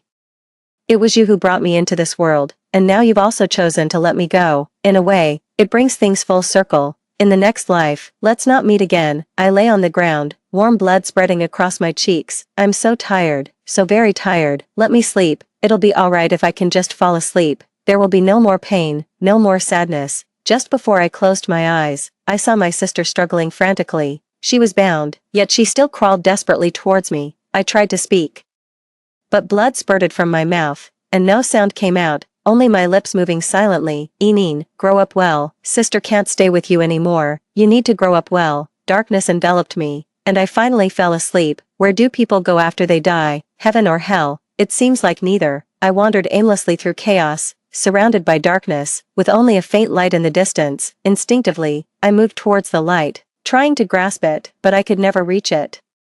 I kept running and running, only to fall into a deep pit. Startled awake, everything before my eyes was a blur. In my daze, a figure sat by my bed, wiping my sweat and feeding me medicine. I tried to speak, my voice hoarse. Mom, do you really not want me anymore? This child, talking nonsense with a fever. The figure scolded and was about to leave. I instinctively grabbed her, wanting to speak, wanting to hold her back, but I couldn't make a sound, only tears kept flowing. She sat down beside me again, gently wiping my tears. Why are you still crying? Be good, you'll feel better after taking your medicine. I swallowed the pills with difficulty and urgently clutched the corner of her clothes. Mom, don't go. With a sigh, I fell into a warm embrace, carrying a hint of laundry detergent scent. She gently patted my back, soothing me to sleep with the gentlest voice. I clung tightly, my hands gripping that piece of cloth as if a drowning person clung to a piece of driftwood. Mom, why have you never held me like this before? Mom, you still love me, right? Mom, don't give up on me. I drifted back to sleep, and this time I saw a girl, her face streaked with tears, waving at me. Please, take care of Mom and Grandma for me. I have to go. I tried to speak, to hold her, but I couldn't move. Not a sound came out. The instant she disappeared, a flood of memories surged into my mind. I suddenly realized I had died, and yet, I was reborn. Mom, I suddenly sat up in bed, my chest heaving as I gasped for air. The sensation of a blade cutting through my throat felt as if it still lingered on my skin, and I unsettledly placed my hand on my throat. No wound. I forgot again. I am no longer Lin Jia. This is the 7th day of my rebirth, and I still haven't adapted to the new identity, haunted every night by dreams of the night I was kidnapped, originally. After being executed by my kidnappers, I thought I was dead, but my soul unexpectedly entered the body of a girl named Qingrui, who drowned while trying to save someone. The figure waving at me then was her departing soul. By a strange twist of fate, I entered her body and got a second chance to live. However, there's a 5-year gap between me and Qingrui. The details of the kidnapping and execution feel as if they happened just a second ago, yet now, it has been 5 years since I died. I sat still for a while, calmed my emotions, then got out of bed to wash up. Due to the drowning, I had a high fever for several days. I took a week off from school, and today I need to go back. After getting ready, I grabbed my backpack and prepared to leave. Grandma, I'm going to school. Rui, wait a moment. Grandma called me into the room, which was separated from the living room only by a curtain. The only room in the house with a door was mine, behind the curtain. My mother and grandmother were sleeping. There were 3 of us in the family, my mother, handicapped and limping, my grandmother, who was bedridden most of the time, and myself, a senior in high school. The sole income of our household came from a small dumpling stall, which barely provided enough for us. Lifting the curtain, I saw my grandmother sitting by the bed with a small table in front of her, rolling out dough for dumplings, while my mother had already gone to the market to buy vegetables. As I approached, my grandmother wiped her hands and stuffed 2 eggs and 20 yuan into my hand, then straightened my school uniform. You've just recovered from illness. Make sure to keep warm and don't catch a cold again. Your studies in senior year are demanding. Make sure you get enough nutrition. And have some extra meat at school during lunch. The chilly breeze of early autumn was in the air as I walked down the street with 2 warm eggs in my pocket, feeling a comforting warmth all over. Although Chungrui's family was not wealthy, her mother and grandmother never skimped on her. They made sure she had the best of what they could afford, especially now that she was in her final year of high school. They would occasionally give her some pocket money to buy extra meals for herself. Chungrui was very sensible. She knew every penny at home was hard-earned, so she never wasted money and would sometimes use her savings to buy things for her mother and grandmother. The family supported and understood each other, living a life of modest means but filled with harmony and warmth, a simple happiness I had always strived for but could never achieve. After arriving at the classroom, I flipped through Chungrui's textbooks. Fortunately, despite some updates, the educational material had not changed significantly over 5 years. For me, having graduated only half a year ago, I remembered most of the key points. Starting from now, putting in effort to aim for a top university shouldn't be too hard. After school, I visited the bookstore behind the school gates and bought several guidebooks before heading to the night market across the street. Chungrui's mother, Chunhong, was there selling dumplings.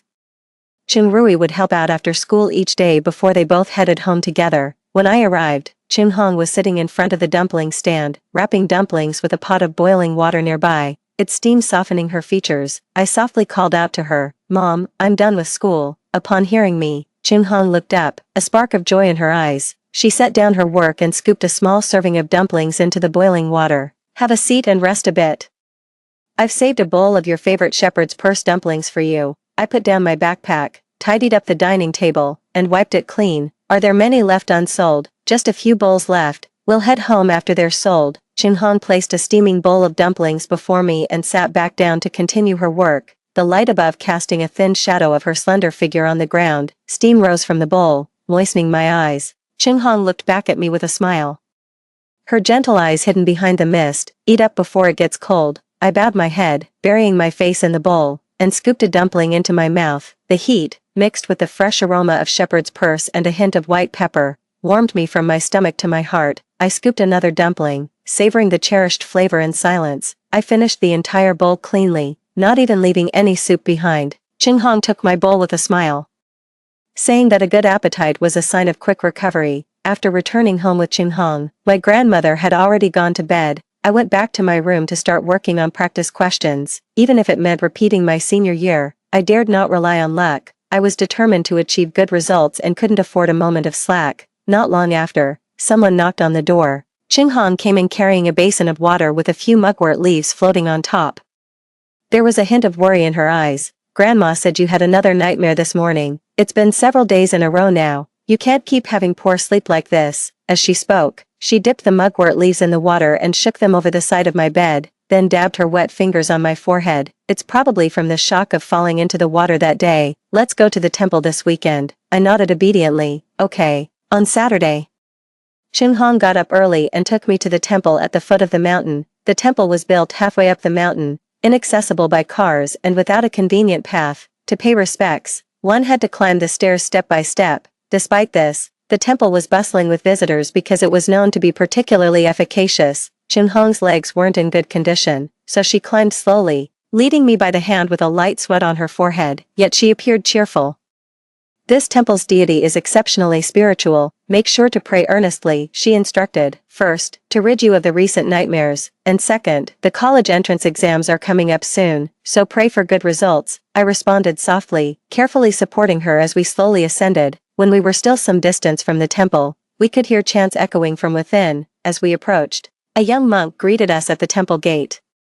He informed us that a significant ritual was being conducted in the main hall, so he led us to a side hall instead. We prayed to the Buddha and donated some money for incense. Just as we were about to leave, my mother was called aside by the abbot who wanted to gift her a fortune stick, saying that it was fated for her today. I waited in the courtyard. There was a large, old Chinese parasol tree in the yard, its branches thick and covered with lush leaves. Several branches had red strings tied to them, and I walked closer to look. Suddenly, a breeze stirred, rustling the leaves, and amidst the chanting, I thought I heard the clear sound of wind chimes. I was about to listen more closely when someone abruptly grabbed me. I turned to see a face all too familiar, aged significantly from 5 years ago, devoid of its former dignity, with only a profound weariness remaining. Even her hair slightly disheveled, she clutched my arm. Her eyes unfocused but her tone earnest. "Have you seen my daughter?" In that moment, time and thought stretched far back, and the past 19 years seemed to drift and fade like smoke. I looked at her, hearing again the sound of the wind chimes, each tone cleansing my thoughts. Leaves from the Chinese parasol tree fluttered down, and my vision cleared. I gently shook off her hand, calmly shaking my head. "No." As soon as I spoke, she collapsed to the ground as if drained of strength, her whole body slackening. "Has anyone seen my daughter?" She covered her face, weeping uncontrollably. I stood silently, watching the red strings flutter among the bright yellow leaves, my heart undisturbed. Her daughter was not here. Her daughter had died at the hands of kidnappers 5 years ago. It was her own choice. The chanting continued. Standing under the tree, I suddenly realized that today's ritual was being held for me. Was it hoped that I would harbor no resentment, or was it a prayer for a better next life? I did not know. Can a person's soul truly be redeemed? I did not know that either. All I knew was that death extinguishes life like blowing out a candle. All past causes and effects dissipate with death, just as the faint bonds of kinship vanished with Lin Jia's life. From now on, no hate, no love, no further ties. I looked away and walked out of the courtyard when Qinghong found me. I was squatting at the temple gate, memorizing vocabulary. Her eyes sparkled as she held a yellow triangular amulet embroidered with red silk thread in her hand. The abbot said that wearing this amulet would smooth out future endeavors. Qinghong carefully placed the triangular amulet into my pocket, looking relieved as if she had accomplished a significant task. "Let's go home today. No need to set up the stall. We'll fast for the day." As we descended the mountain, I glanced towards the main hall where 2 people stood at the entrance, one being the robed abbot and the other a young man. The man was tall and slim, dressed in a crisp black suit that exuded elegance, with a string of Buddhist beads around his left wrist. From my angle, I could only see his profile as he listened attentively to the abbot. I had never seen him before, yet he felt strangely familiar. I wanted to keep looking, but he quickly went back inside the hall. Perhaps the temple was truly miraculous, or maybe the amulet Qinghong gave me really did stabilize my heart, or it could be that the exorcism ritual conducted by the Lin family had its effect. But after that day, I no longer had nightmares. The scene of being kidnapped seemed to have truly become a distant and vague memory, and I had truly become Qingrui. I woke up on time every day, prepared breakfast for grandma while Qinghong went out to buy groceries, buried myself in exam preparations like every other senior high student at school, picked up Qinghong after evening self-study, and then continued to study and do homework. Qinghong, who wasn't highly educated and couldn't understand the mathematical symbols I scribbled on my paper, would sometimes sit by my bed to watch me write and solve problems. She asked if senior year was tough. Holding a pen in my right hand and clutching a hot water bottle with my left, I replied, "A bit. But I will try hard, Mom. I'll get into a top university, and I will make sure you and Grandma have a good life." Qinghong's eyes were gentle as she urged me to drink the warm milk while it was hot, then smiled resignedly. "As long as we are together, safe and sound, every day is a good day. Don't stress too much, just do your best. That's all that matters." Listening to Qinghong's soft words, I felt a profound sense of peace and stability which I recalled during challenging times later on. I realized then that everyone encounters many unsolvable problems in life, but the understanding and support of family can indeed foster a deep-seated confidence and peace, allowing one to face the future calmly. Life continued in its ordinary rhythm, and a week later, while I was heads down organizing my notes, the class teacher brought someone in through the door. "Let's pause for a moment and welcome our new classmate, Lin Yin." My pen halted abruptly on the paper, causing a small blot of ink to spread. I looked up towards the podium. Reuniting with the Lin family always seemed so sudden. I had never expected to meet my sister under such circumstances. She had grown taller, her once childish face now mature and refined, her eyes no longer timid but somewhat indifferent. In that moment, 5 years seemed to materialize in front of me.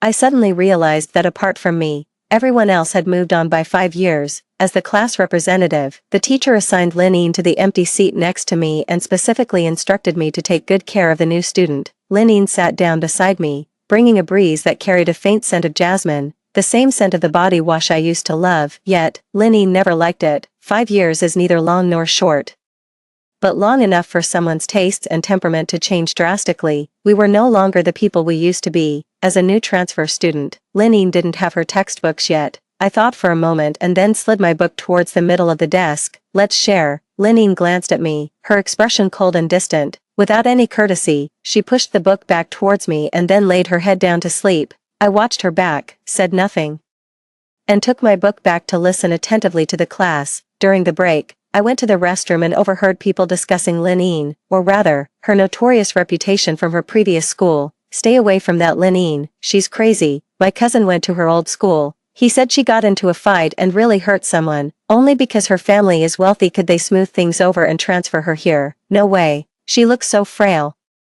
I even felt a bit sorry for her seeing the hearing aids. Who knows, with wealthy families, it's always some scandal or another. Didn't she witness her sister being kidnapped and killed? It must have taken a toll on her psyche. You haven't heard, they say. I deliberately slammed the stall door open, causing a sudden silence outside. Shit, there's still someone here. Let's go somewhere else. The voices faded, and quiet returned. At the washstand, my reflection showed a clear and bright face, with no trace of Linjia visible. Back in the classroom, Linine had woken up and was staring out the window, lost in thought. She sat like that the entire day, even after evening study when everyone else had left. After finishing the last problem, I packed up my bag and couldn't help but ask, "Aren't you going home?" She didn't move or respond, not wanting to pry. I grabbed my bag and left. The school was quiet, moonlight casting a bright glow on the leaves. I always knew the kidnapping was an accident, and I held no resentment or dissatisfaction towards Linine. On the contrary, I was glad to see how she had grown. A lot must have happened in these 5 years. She had changed a lot, but I wasn't interested in knowing more. I had no desire to delve into her past or be part of her future.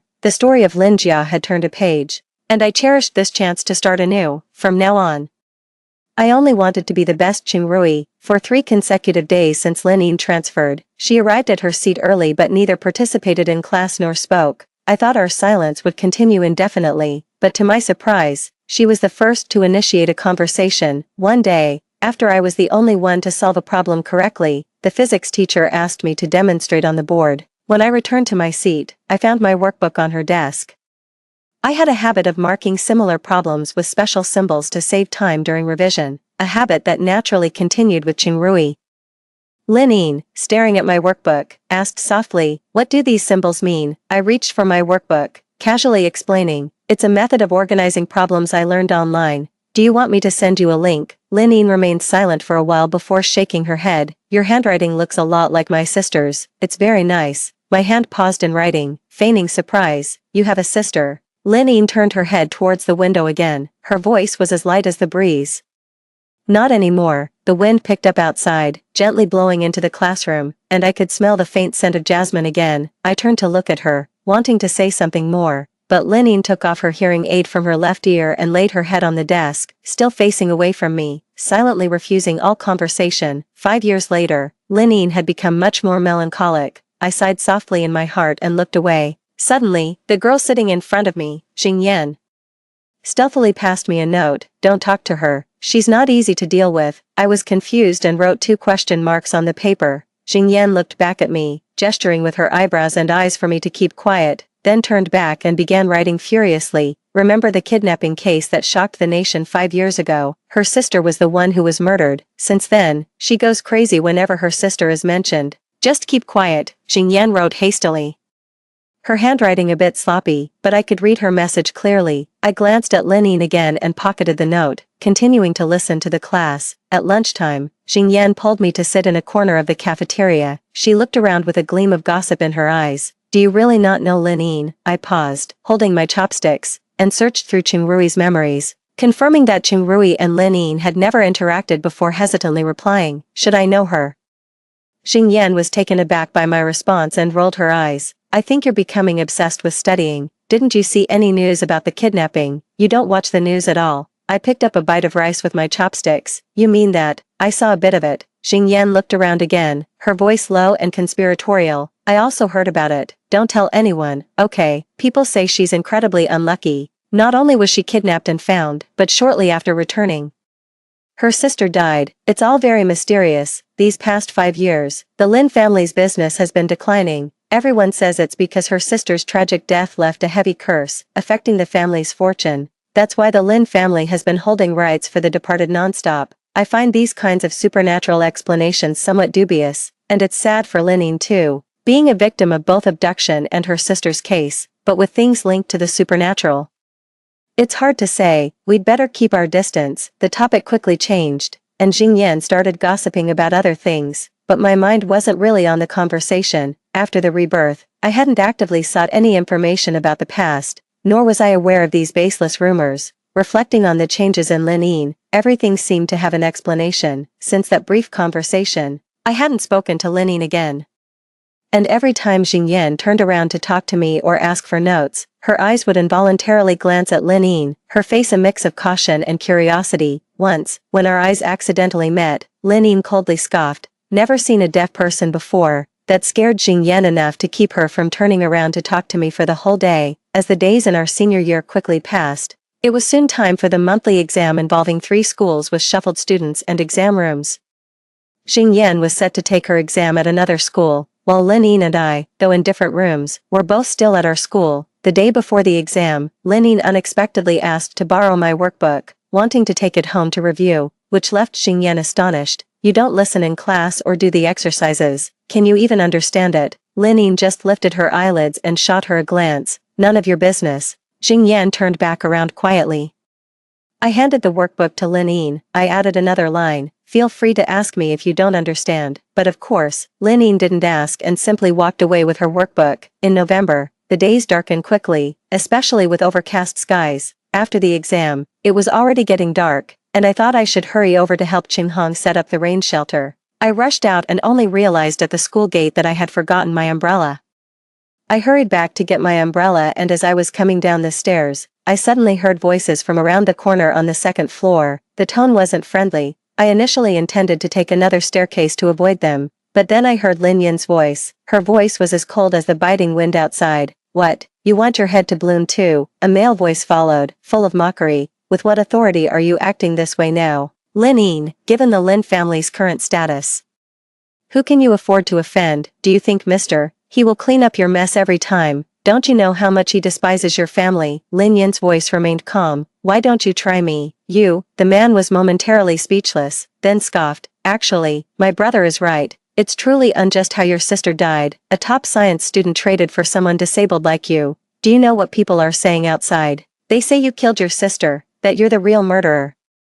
What's there for you to be proud of? With Lin Yin's voice, a crisp slap echoed. Your vile mouth is also worthy of mentioning my sister. I appeared at the staircase on the 2nd floor just as Lin Yin was slamming a boy's collar against the wall. I urgently called out to her. Lin Yin. Both of their gazes fell on me. Standing on the stairs, I calmly swept my gaze over the boy's face, then turned to Lin Yin and said, the teacher is asking for you in the office.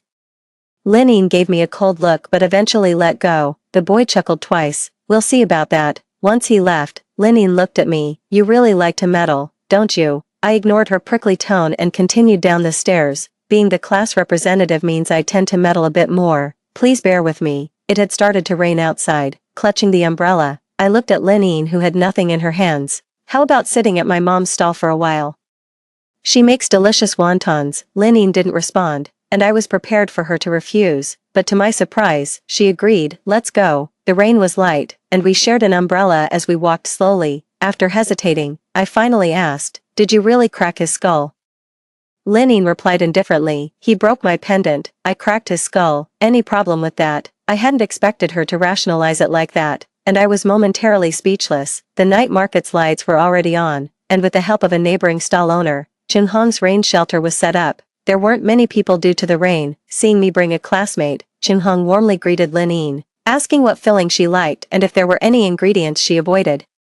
No seafood. I paused while cleaning the table, looked back at Lin Yin, who was sitting there, her head propped up, seemingly lost in thought under the warm yellow light. This made her seem less distant and cold. It reminded me of when we were kids, and I took her to a roadside stall near the school. She liked to look around then, curious about new things, but the Lenine of today only showed indifference and loneliness. After the wontons were cooked, I placed them in front of her and casually asked, "Are you allergic to seafood?" Lenine stirred the wontons with her head down and softly hummed an affirmation. I was about to say more when suddenly Qinghong ran out of white pepper. I went to the nearby supermarket to buy a new pack, and when I returned, Lenine had already left. Qinghong handed me a 100 yuan note, saying it was left by Lenine. "Return this money to her tomorrow, it's just for a bowl of wontons.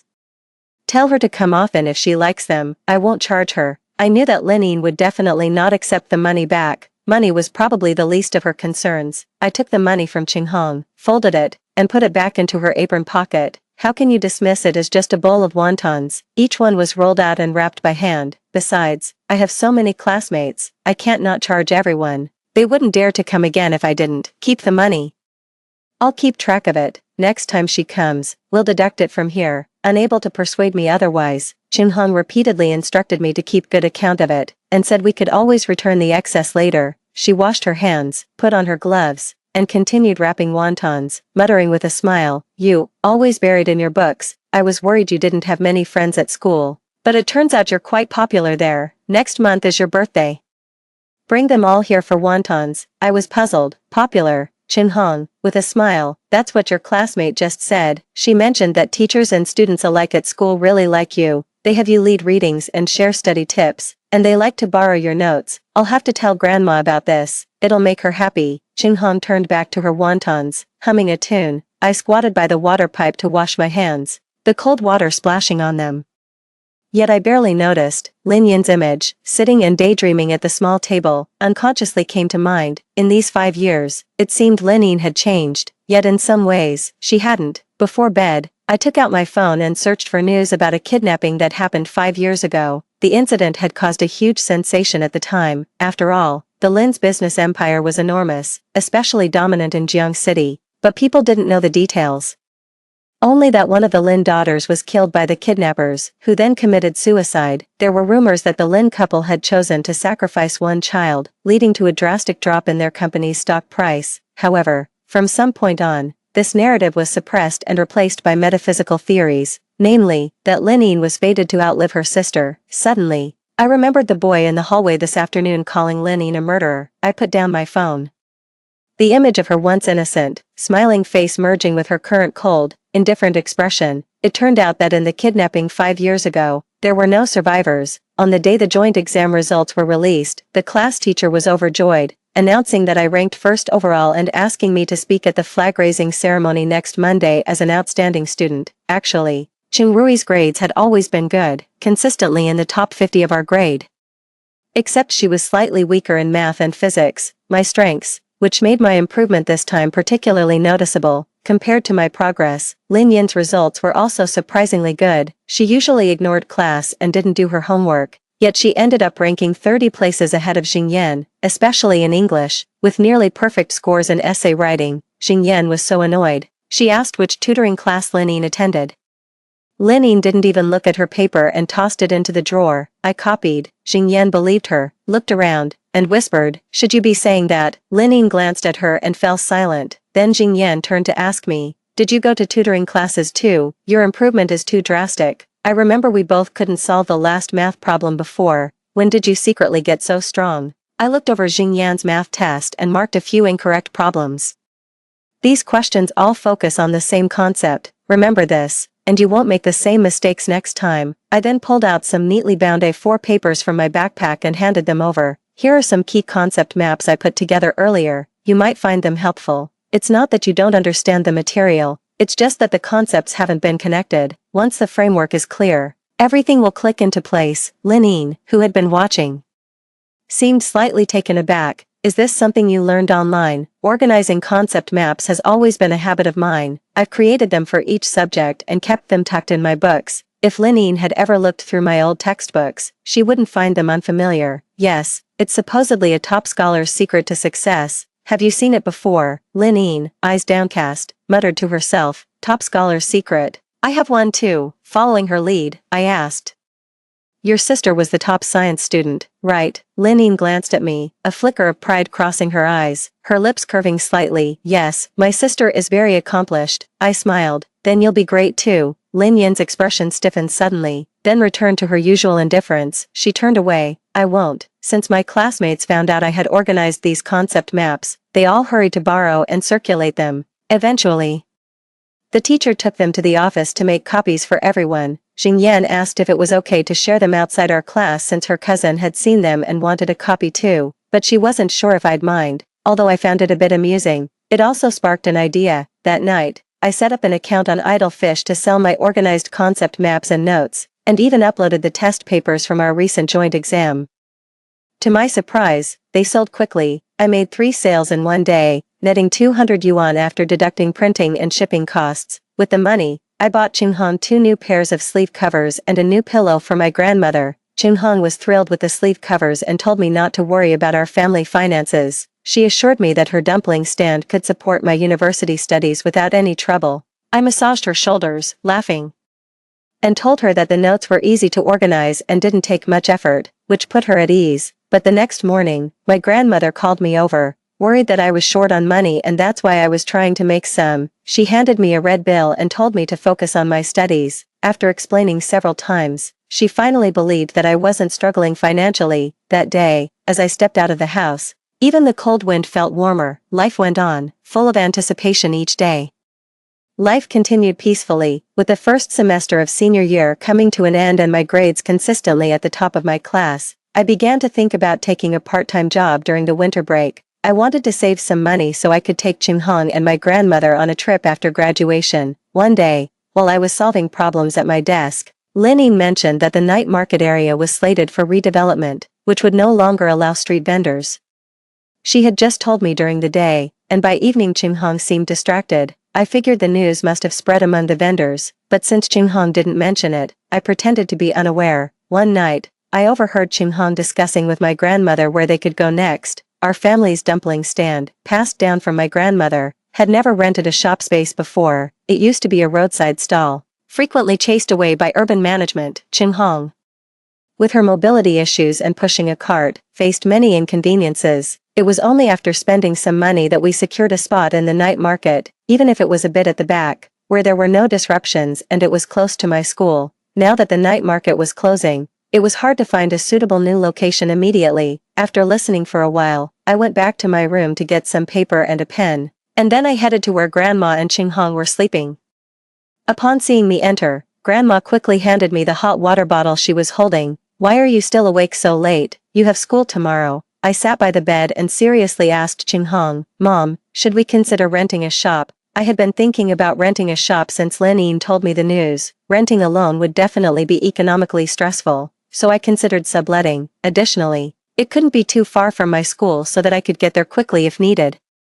Over the past few days, I observed the shops near our school and found one that only opened in the morning, operated by an elderly couple selling buns. So, I asked if we could share the space with them. They would use it in the morning, and we could use it in the evening, with the rent split evenly, and utilities paid separately. They agreed. I pulled out my notebook and flipped it open. Inside were the details of the rent and an estimate of the monthly utilities. Qinghong, looking at the contents of my notebook, was both surprised and hesitant. When did you learn all this? Just asked casually when I passed by this morning. Mom, please think about it. The shop is actually quite good. I made some money selling notes and can cover the first month's rent and utilities. Next month is winter vacation, and I can also do some part-time work. Having a shop might cost more, but it's stable, and you won't have to endure the elements outside anymore.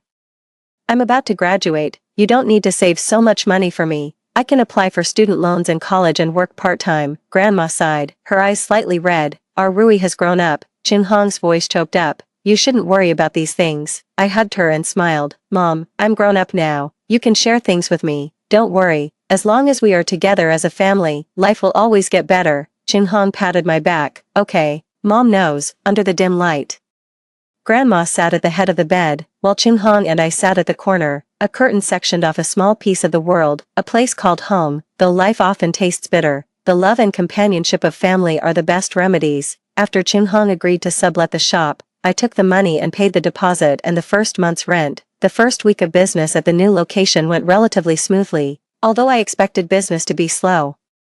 It actually picked up after the night market was disbanded. On Tuesday, I invited Jingyan and Linyin to come to the shop for wontons on Friday, as Qinghong mentioned it was my birthday and suggested I invite my classmates to celebrate. Jingyan was delighted, as she always enjoyed lively occasions. Linyin, however, declined without giving a reason, merely saying she was busy. Jingyan's enthusiasm was dampened. "You're really not cool, skipping your friend's birthday."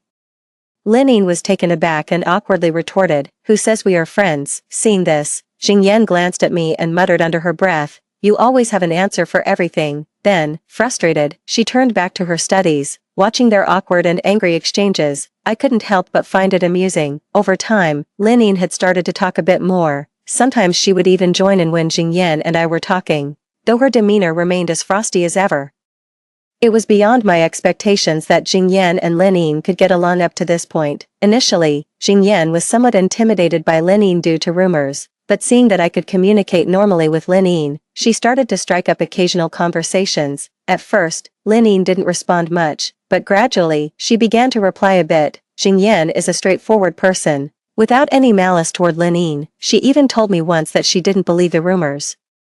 Apart from Linyin's temper, her gaze is a bit cold, her words somewhat sharp, and her personality a tad aloof, but aside from that, she's pretty great. Once during a PE class, while everyone was running together, Jingyan stepped out due to her period. Some boys in the class snickered, but Linyin didn't hesitate to throw a water bottle at one of them, silencing him instantly. From then on, Jingyan unilaterally considered Linyin her friend. In reality, it wasn't anything significant. It's just that everyone was kind-hearted. On my birthday, Linyin was absent all day, and only then did Jingyan believe she really had something urgent. It was also then that I suddenly remembered that Qingrui and Lin Jia shared the same birthday. In fact, I had only been Qingrui for just over 2 months, but those 2 months seemed to have overshadowed the 19 years of being Lin Jia. Those scars I thought I'd never forget had gradually scabbed over with time, becoming things of the past. Perhaps it's not time that heals wounds, but love. After school, Jingyan and I went to the shop. Qinghong had reserved a table for us, complete with a birthday cake. I had told Qinghong not to bother with a cake, thinking she had bought it behind my back, but it wasn't until she served up the wontons and side dishes that I realized the cake was from Linyin, the classmate who came last time for wontons. She said, "She wished you a happy birthday. Tell her it's okay she couldn't make it today, and she should come next time. I remember she doesn't eat seafood." Jingyan hummed softly at the cake. "What did I tell you? She's always been tough." I glanced at the brand logo on the birthday cake. It was from our favorite bakery we used to order from for birthdays. To surprise Linyin, I even once managed to get behind the counter to DIY a cake for her. It had been a long time since I had one of those cakes. Lost in thought, Jingyan had already set up the candles and was urging me to make a wish with the lighter in hand. Qinghong looked at us, put down what she was doing, and came over to join Jingyan in singing the birthday song for me. I closed my eyes and made my first wish as Qingrui. The next day, when I arrived at the classroom, Linyin was already there. I dropped my backpack and thanked her. "Thanks for the birthday cake, it was delicious." Linyin turned her head slightly. "Oh, it was just a random pick. That bakery only does custom orders, requiring at least 2 days' notice, so Linyin must have ordered it right after I invited her. But I didn't call her out on it. Just mentioned that my mom had invited her to the shop for wontons. After your last visit, you never came again. My mom asked if her wontons didn't agree with your stomach." Linyin looked at me. "Let's go today then." As she turned, I noticed a thin red mark on her face, like a scratch. I frowned, impulsively turning her face towards me. "What happened to your face?" "It's nothing." Linyin brushed off my hand and turned away, refusing to talk. She kept to herself all day, and even Jingyan didn't bother her. That evening after night study, I took Linyin to Qinghong's place. Qinghong greeted her warmly. "Come in and sit. It's warm inside." The usual, shepherd's purse wontons, no seafood. Linyin paused for a moment then nodded softly, taking a seat in the farthest corner. Knowing she was in a bad mood, I didn't disturb her, but when I brought over the wontons, I saw her crying. "What's wrong?" As I approached, Linyin quickly covered her face with a tissue. Taking a while to calm down, I didn't speak, just sat opposite her. Linyin stirred her wontons with a spoon, her tone heavy with sarcasm. "I've only been here once, and your mom remembers I don't eat seafood." It's not actually that hard to remember. I didn't know what she meant, so I just listened in silence. Actually, yesterday was also my sister's birthday. Since she passed away, My parents have always treated this date with great sensitivity, out of the blue yesterday. My mom remembered it and decided to celebrate my sister's birthday. She prepared a whole dinner by herself, but the main dish was seafood. Linine gave a bitter smile, but my sister was allergic to seafood. A stranger could remember that after one mention, yet after all these years, she still hasn't remembered. I looked down, surprised that Linine was sharing this with me, unsure of how to respond. Linine wiped away a tear. You asked about my face, right, last night. I smashed the dining table and the kitchen, and got cut by the broken porcelain. As I looked on in shock, Lin Yin's eyes reddened. Sometimes I envy you, you have so little, yet so much. If my sister and I were born into a normal family, maybe everything would be different. Lin Yin buried her head and finished the wontons, using up a whole packet of tissues, her eyes swollen when she finally left. I didn't know how to tell her that hearing all this left me unfazed. Remembering or not remembering no longer mattered to me. I walked Linine to the crossroads. She put on her hoodie and was about to leave when I called out to her. Linine, I'll tell you a secret. I'm not actually my mother's biological child. Linine turned to look at me, her dark eyes as cold as this winter day. My grandmother had no children. She found my mom at the side of the road while she was selling wontons. My mom was in ragged clothes, somewhat delirious. Unable to say where she came from or remember her relatives, my grandmother took pity on her, gave her clean clothes, and allowed her to eat wontons for free. Grateful, she helped my grandmother clean tables and wash dishes. Eventually, my grandmother took her in, and they lived together. One day after packing up the stall, they passed a trash can and saw me, inside a thin blanket. There was a note saying they couldn't afford to take care of me and hoped someone kind would adopt me.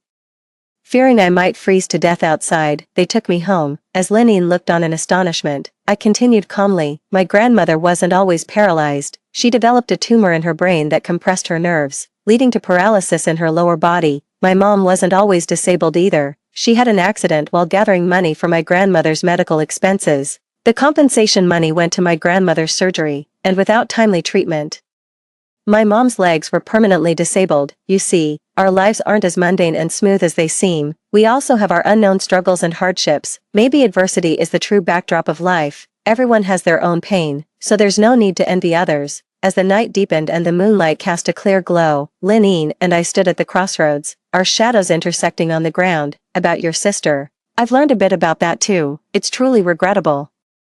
But I never believe in those so-called mystical forces. It was an accident, not your fault. You don't need to carry all that guilt and sorrow by yourself. Maybe it's overstepping, but I think, having remembered her preferences all these years, she would be happy. You haven't forgotten her, so she will always be with you. Linine looked at me with tearful eyes for a moment, silently wiped her face, and walked into the deep night. I looked up at the crescent moon, feeling a wave of sadness wash over me. If Linine and I had been born into an ordinary family, maybe everything really would have been different. After that night, Linine went back to her usual self. She was usually reserved and indifferent to everything, yet, there seemed to be something different about her. In the past, when Jing Yan asked her how to write an English essay, she would casually brush off the question, but that day she provided Jing Yan with some writing materials. She said it was excerpted from her older sister's notes. Once when I was sick with a cold and couldn't go to school, she even took the trouble to deliver the day's notes and homework to Qinghong, asking her to pass them on to me. Later, when Jing Yan once again categorized her as a friend, she didn't object. Linine seemed to be slowly moving forward too. Our school's winter break started late, just a week before the spring festival, leaving me no time to find a part-time job, so I could only do odd jobs. Jing Yan had an uncle who was in the fireworks wholesale business, so I got his contact and bought some sparklers and handheld fireworks from him. In Jiangqing, fireworks were prohibited in the city area, but there were designated areas by the lake and river where it was allowed. Every evening, I would take the fireworks to these places to set up a stall. I didn't have much stock, and it sold out in 2 days. With 1 day left until New Year's Eve, the riverside was crowded every night, and I thought about wholesaling some more. That day, just after I got off the bus and was passing a flower shop, I ran into Linine, who was choosing flowers. This place was far from the city center, and somewhat surprised, I greeted her. She also paused for a moment when she saw me. Why are you here?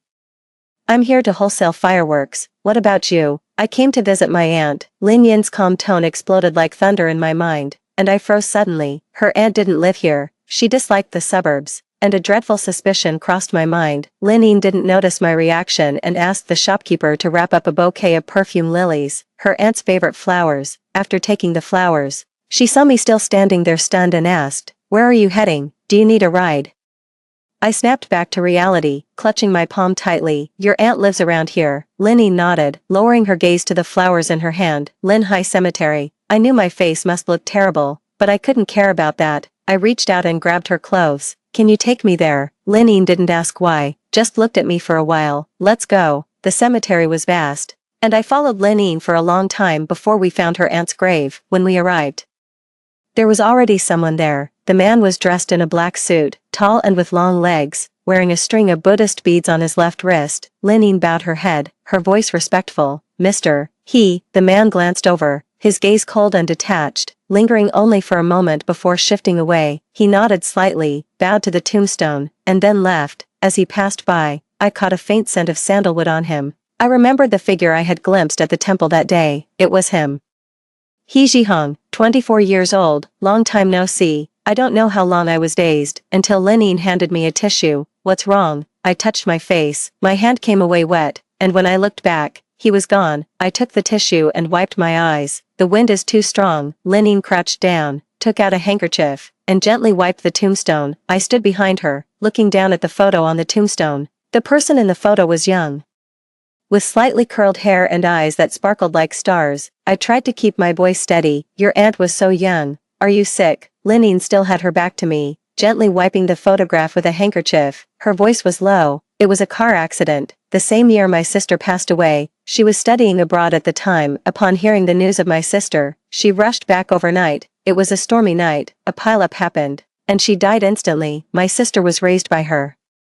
They were like mother and daughter." Lin Yin's words were like invisible needles, piercing densely into my heart and bones. I clenched the corner of my clothes tightly, even my breathing felt painful. In the blur before my eyes, my aunt still smiled at me. Her gaze was gentle and tranquil, just as it always had been, as if she was about to speak at any moment. I stood there, silent. "Aunt, mother." On the way back, I remained silent. Linny took me out of the cemetery, and after a while, she asked me, "Why were you crying? Did you know my aunt?" I shook my head, my voice steady. "I don't know." Just standing there, I could feel an immense sadness. I couldn't tell Linny that I was Lin Jia, nor did I want to lie to her, so I chose my words as truthfully as I could. Linny was silent for a moment, then sighed deeply. "Maybe it's fate. Sometimes, you remind me of my sister. I can't pinpoint exactly how, but it's as if she once lived, and through your eyes, she glimpsed the world again. My aunt never got to see my sister one last time. She would be happy that you visited her today." The new year passed in a flash, and soon we were in the second semester of our senior year. The academic workload increased. Qinghong asked me to go straight home after the evening self-study and not to help in the store anymore, worried about her managing alone. We agreed that I would study an extra hour in the classroom before joining her to go home together. Xingyan's house was close to the school, just across the street. She volunteered to stay and study with me. Since the start of the semester, Linny had been taking leaves intermittently, and this past week, she had only come for one day. Knowing that I was on good terms with Linny, the class teacher asked me to bring her some test papers and notes when I had the chance. After much thought, I decided to visit Linyan's house with Xingyan, but on the weekend, Xingyan sprained her ankle, and I had to go alone. Standing outside the villa complex, pondering how to face Lin's family, suddenly a car drove out. I stepped aside to let it pass, but the car stopped in front of me. The window rolled down to reveal He Jihong's indifferent face. He looked at me calmly, saying nothing, but I knew what he wanted to ask. With my eyes lowered, suddenly feeling an unexplained nervousness, I asked, "Mr. He, Linny hasn't been to class for a long time. Do you know where she is?" "Get in the car." Inside the car, a faint scent of sandalwood filled the air, serene and rustic, unconsciously calming. He Jihong leaned back in his seat and closed his eyes to rest, and I sat quietly on the other side. As we passed through a tunnel, I turned to look out the window, reflecting He Jihong's handsome and pronounced features. 5 years had passed, and He Jihong's features had deepened. His demeanor emanated the nobility of someone superior, and the Buddhist beads on his left wrist added a touch of austerity and composure. He Jihong at 24, Rui at 18, we were already people from two different worlds. After He Jihong dropped me off at the foot of the mountain, he left, and I looked up. The temple I visited last time with Qinghong to worship Buddha seemed different this time. It was bustling with many pilgrims moving in and out of the main hall, guided by the young monk. I met Linny in a room on the back mountain. She was sitting on a couch, transcribing scriptures. "Why are you here?" Linny put down her pen and got off the couch. I took out some notes and test papers from my backpack. The teacher asked me to deliver these to your house. I met Mr. He by chance, and he gave me a ride here. Linny nodded and sat back down to continue her transcription.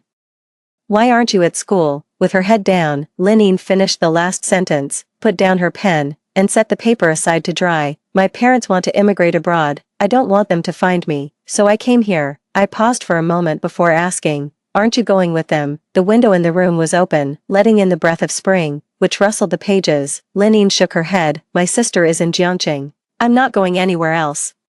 Linny had not been to school for a month, and every Saturday I would take a bus to deliver her notes and exam papers. Xingyan came with me once, but she didn't have the stamina for climbing mountains, so afterwards, I went alone. Once, it rained, and the temple was quieter than usual. As I passed by the small courtyard of the side hall, I saw He Zhixing there too. This time he wasn't in a suit, but in a dark gray casual outfit, standing under a parasol tree with an umbrella. From my angle, his figure seemed embedded in the mountain, exuding an indescribable solitude. I glanced twice, then turned and headed to the back mountain. I got a bit wet, and Linny took out a dry towel to wipe my clothes. Don't come next time it rains. The mountain roads are treacherous. It's okay. Sitting and writing every day. Consider it physical exercise. Linny leaned back on the couch flipping through a book, while I absent-mindedly wiped my clothes, as if asking casually, I just saw Mr. He.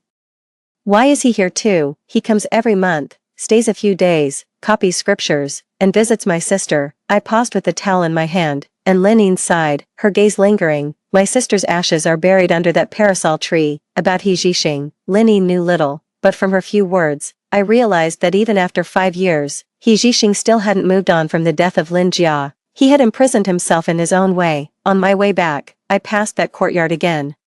He Zhixing was not there, only the parasol tree stood quietly in the courtyard, just as I had seen before, some red strings tied to the branches of the tree, soaked by the rain, yet still fluttering in the wind. Like the person who stood under the tree, whether in clear weather or in rain, their memories ceaselessly stirred. On my way back, I dreamt of the day I was kidnapped. It was the second day after I returned home from school for the winter break. He Zhixing had cooked hot pot at home, and through the steam, he handed me the keys to his house. He said if I felt too stifled at my own home, I could come to his. He didn't really need to return to Jiangqing. His grandparents were in Heir, and he usually spent festivals in his hometown. But he still insisted on coming back to Jiangqing with me. That day I took him to the airport, and amidst the bustling crowd, he hugged me lightly. Jejia, Happy New Year. I'll be back in a week, and then, I have something I want to tell you.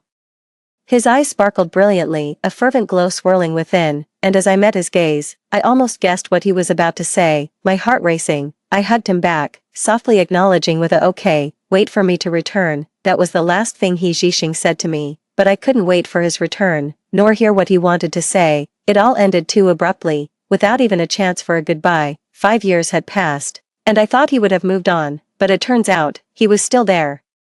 After 5 years, there was still someone who remembered me wholeheartedly. At this moment, I didn't know whether to be happy or sad. A week later, Linny returned to school. Nowadays, she is the only one left in the country, yet she appears to be more relaxed. Every evening after night self-study, she and Xingyan would stay in the classroom to join me in solving problems, and sometimes I would highlight some key points for them. Qinghong would save 3 bowls of wontons every night, waiting for us to arrive at her shop before starting to cook them. Everyone's pace of life accelerated due to the college entrance examination, and I was fully engaged in the review process. Half a month before the college entrance examination, during an evening self-study session, someone came to the classroom to look for me, informing me that my grandmother had fainted at home. Qinghong had already gone to the hospital and urged me to hurry over, without caring about my appearance.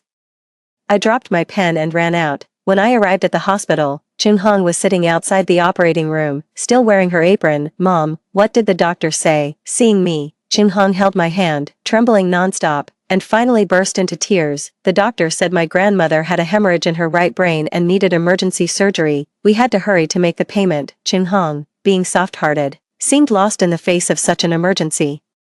Just as I was thinking of going home to get my card, Linny came over. She handed me a card. Use this for now. I didn't know when she had arrived, and I was momentarily stunned looking at the card, thinking I was hesitant. Linny pushed it into my hand. The chance to save a loved one with money isn't available to everyone. What I have most is money. You can pay me back slowly. After saying this, Linny left. And I had no time to hesitate. I took the card and went to make the payment. Fortunately, the surgery went smoothly. The doctor mentioned that the bleeding point was exactly where the nerve had been compressed before, and if the prognosis went well, my grandmother's paralysis might improve through rehabilitation. That was certainly good news. During the time my grandmother was hospitalized, the wonton shop was temporarily closed, and Qinghong took care of her in the hospital. I visited every other day. After learning about my family's situation, Xingyan brought me meals every day, claiming her family made too much and couldn't finish it, but I knew she was taking care of my pride, and I didn't refuse. Instead, I helped her as much as I could with her studies. The day the college entrance examination ended, the sun was bright, shining on the leaves and reflecting a bright light. I sat on a bench in the school for a while, suddenly feeling a sense of unreality. It had been almost a year since I became Qingrui, and during this year, I returned to the classroom of the third year of high school. Time swiftly passed between the strokes of my pen. This year, I gained new family members, made new friends, and started another kind of life. I used to think that blood-related kinship would surpass all other ties, but later I realized that true emotional connections only require genuine exchanges of heart. After the college entrance examinations, I bought a bunch of fragrant lilies and went alone to the coastal cemetery. The day was clear and breezy, my aunt still smiling at me. I crouched down, telling her that everything was going well for me, and I would take good care of my new life ahead. Lin left Jiangqing to start her graduation trip. Occasionally, Xingyan and I would receive postcards from her from different places, each signed with 2 names. Now, she always carries 2 lives forward. To earn some extra money, Xingyan taught her brother English at home every day, always having loads to complain about whenever we met, which made me both laugh and cry. On the day the college entrance exam results were released, I once again became the top science student in Jiangqing. Qinghong, with tears of joy, said she wanted to take me to the temple to fulfill a vow, but that day there was no one under the parasol tree. My grandmother's surgery had a good prognosis, and she was already undergoing rehabilitation treatment. Although it was difficult for her to move, she could at least stand for a short time now. Everything is going smoothly, with plenty of time during the summer break. I found a part-time job at a bookstore cafe. The job required bilingual skills, so the pay was slightly higher. My first shift was on a sunny afternoon. As I was busy adjusting the coffee machine, the wind chime at the door tinkled, heralding the arrival of my first customer. He was tall, with his white shirt neatly tucked into his trousers and his sleeves rolled up, revealing a string of prayer beads on his left wrist. I put down what I was holding and greeted him with a smile. Welcome. End of the main text. Additional story, Lin Yan's extra. When I was 12, my sister and I were kidnapped. The kidnapper demanded that our parents choose to save only one of us. As the lucky one, I was the one chosen to live. The kidnapper was true to his word. My sister's throat was slit right there, and she fell to the ground covered in blood. She looked towards me, tears in her eyes, her lips moving silently as blood gushed out. Perhaps the scene was too gruesome, or maybe it was something familiar, but it triggered a flood of suppressed memories in the depths of my mind. These memories, lost through folly, surged back unexpectedly. It turned out this was the second time I saw my sister covered in blood before me, and for the second time, she had sacrificed her life for me. I still remember when I was 7, she shielded me in her arms, absorbing the kidnapper's punches and kicks, and was eventually thrown out of the car. Limp as a ragdoll, night after night, I wondered, why must my life always be exchanged for my sister's? What right do I have? Reflecting on the brief moments we shared together, I brought her no joy, yet all her suffering stemmed from me. From the moment I was born, I invisibly usurped everything that was hers, the love of our parents, the companionship along the way of growing up, and countless moments of whimsically cuddling up to our parents. All the things she missed nourished me, and I was oblivious.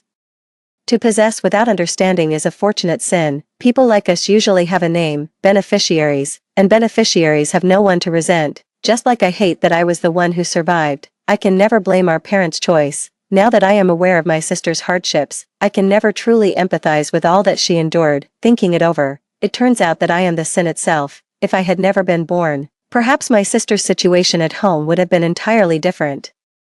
If I had been more sensible and not insisted on setting off fireworks, we wouldn't have encountered the traffickers, and she wouldn't have had to suffer the consequences of my abduction. Or perhaps if I had not been found, maybe over time she could have mended her relationship with our parents. But life has no such multitude of ifs. I can never forget the day my sister lay on the cold ground, and when I crawled over, I was covered in her blood that I could never wash clean, just like my life. Forever stained with my sister's blood. and I, not even qualified to choose death. After my sister died, my mother gradually began to lose her sanity, often crying and laughing unconsciously, sometimes mistaking me for someone else. She knelt in front of me, crying and saying sorry. My father's hair turned white overnight, yet he still had to muster the strength to manage his company. His once bright eyes dimmed forever. Only the signs of age and murkiness remain. The home still exists, but it has dispersed. The burden of my sister's life weighs on us, unbearable for anyone. Sometimes I think the world of adults is absurd too, only regretting after losing something. What's the point? I don't understand. I can only watch their pain indifferently, detached like a bystander. I can no longer be close to my parents, nor can I reconcile with myself. I can only force myself to remember everything about my sister. My sister liked jasmine-scented shower gel, light green clothes, watching comedy movies, eating street food, disliked Western food, disliked taking photos, couldn't eat seafood. I repeatedly go through the books she read, her textbooks, and exercise books, these imprints of my sister's life. I force myself to engrave upon myself. They are the shackles I impose on myself. Others' pain might fade with time, but I am forever unqualified to forget my sister. Someone who, like me, can't forget my sister, is He Jihong. I learned later that he was the one who was trafficked with us and eventually escaped with my sister's help. He was also the only one who stayed by her side during her most painful and helpless times. He loved my sister. After her death, He Jihong went abroad and upon returning, took over the He Corporation, becoming the revered Mr. He of Jiangqing. His lofty appearance came with a condescending attitude. During the Lin family's toughest times, my father begged him for help, drinking until his stomach bled at a dinner party. At that moment, He Jihong sat at the head of the table, idly playing with a string of Buddhist beads, his voice cold and thin. Mr. Lin, have you ever experienced true despair, the kind where you are abandoned by your parents and can only wait for death? You've conducted so many rituals for her. Are you trying to dispel her resentment or sincerely hoping she has a better next life? At least she won't encounter parents like you again.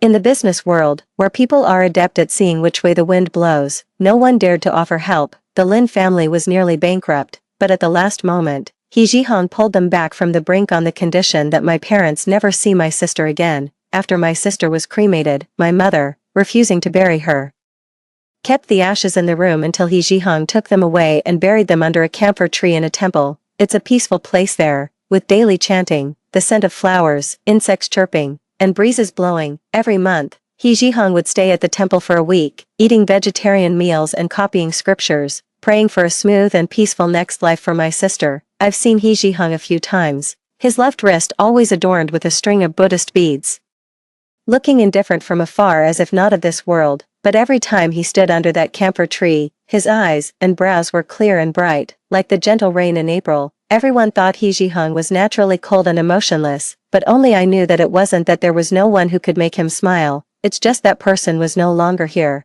I've been living in a daze for 5 years, in my senior year of high school. A boy confessed to me. I didn't accept, and he started to gather classmates to bully me. I've heard many rumors outside and didn't care at all, letting them exaggerate and spread, but he shouldn't have shattered my pendant. That pendant was made by my sister when we went to a pottery class. She strung it herself and gave it to me. There's not much left of my sister's belongings at home. After He Jihong took the ashes, my father had the maid clear out her room and burn everything. He now sits in his chair, no longer upright in posture.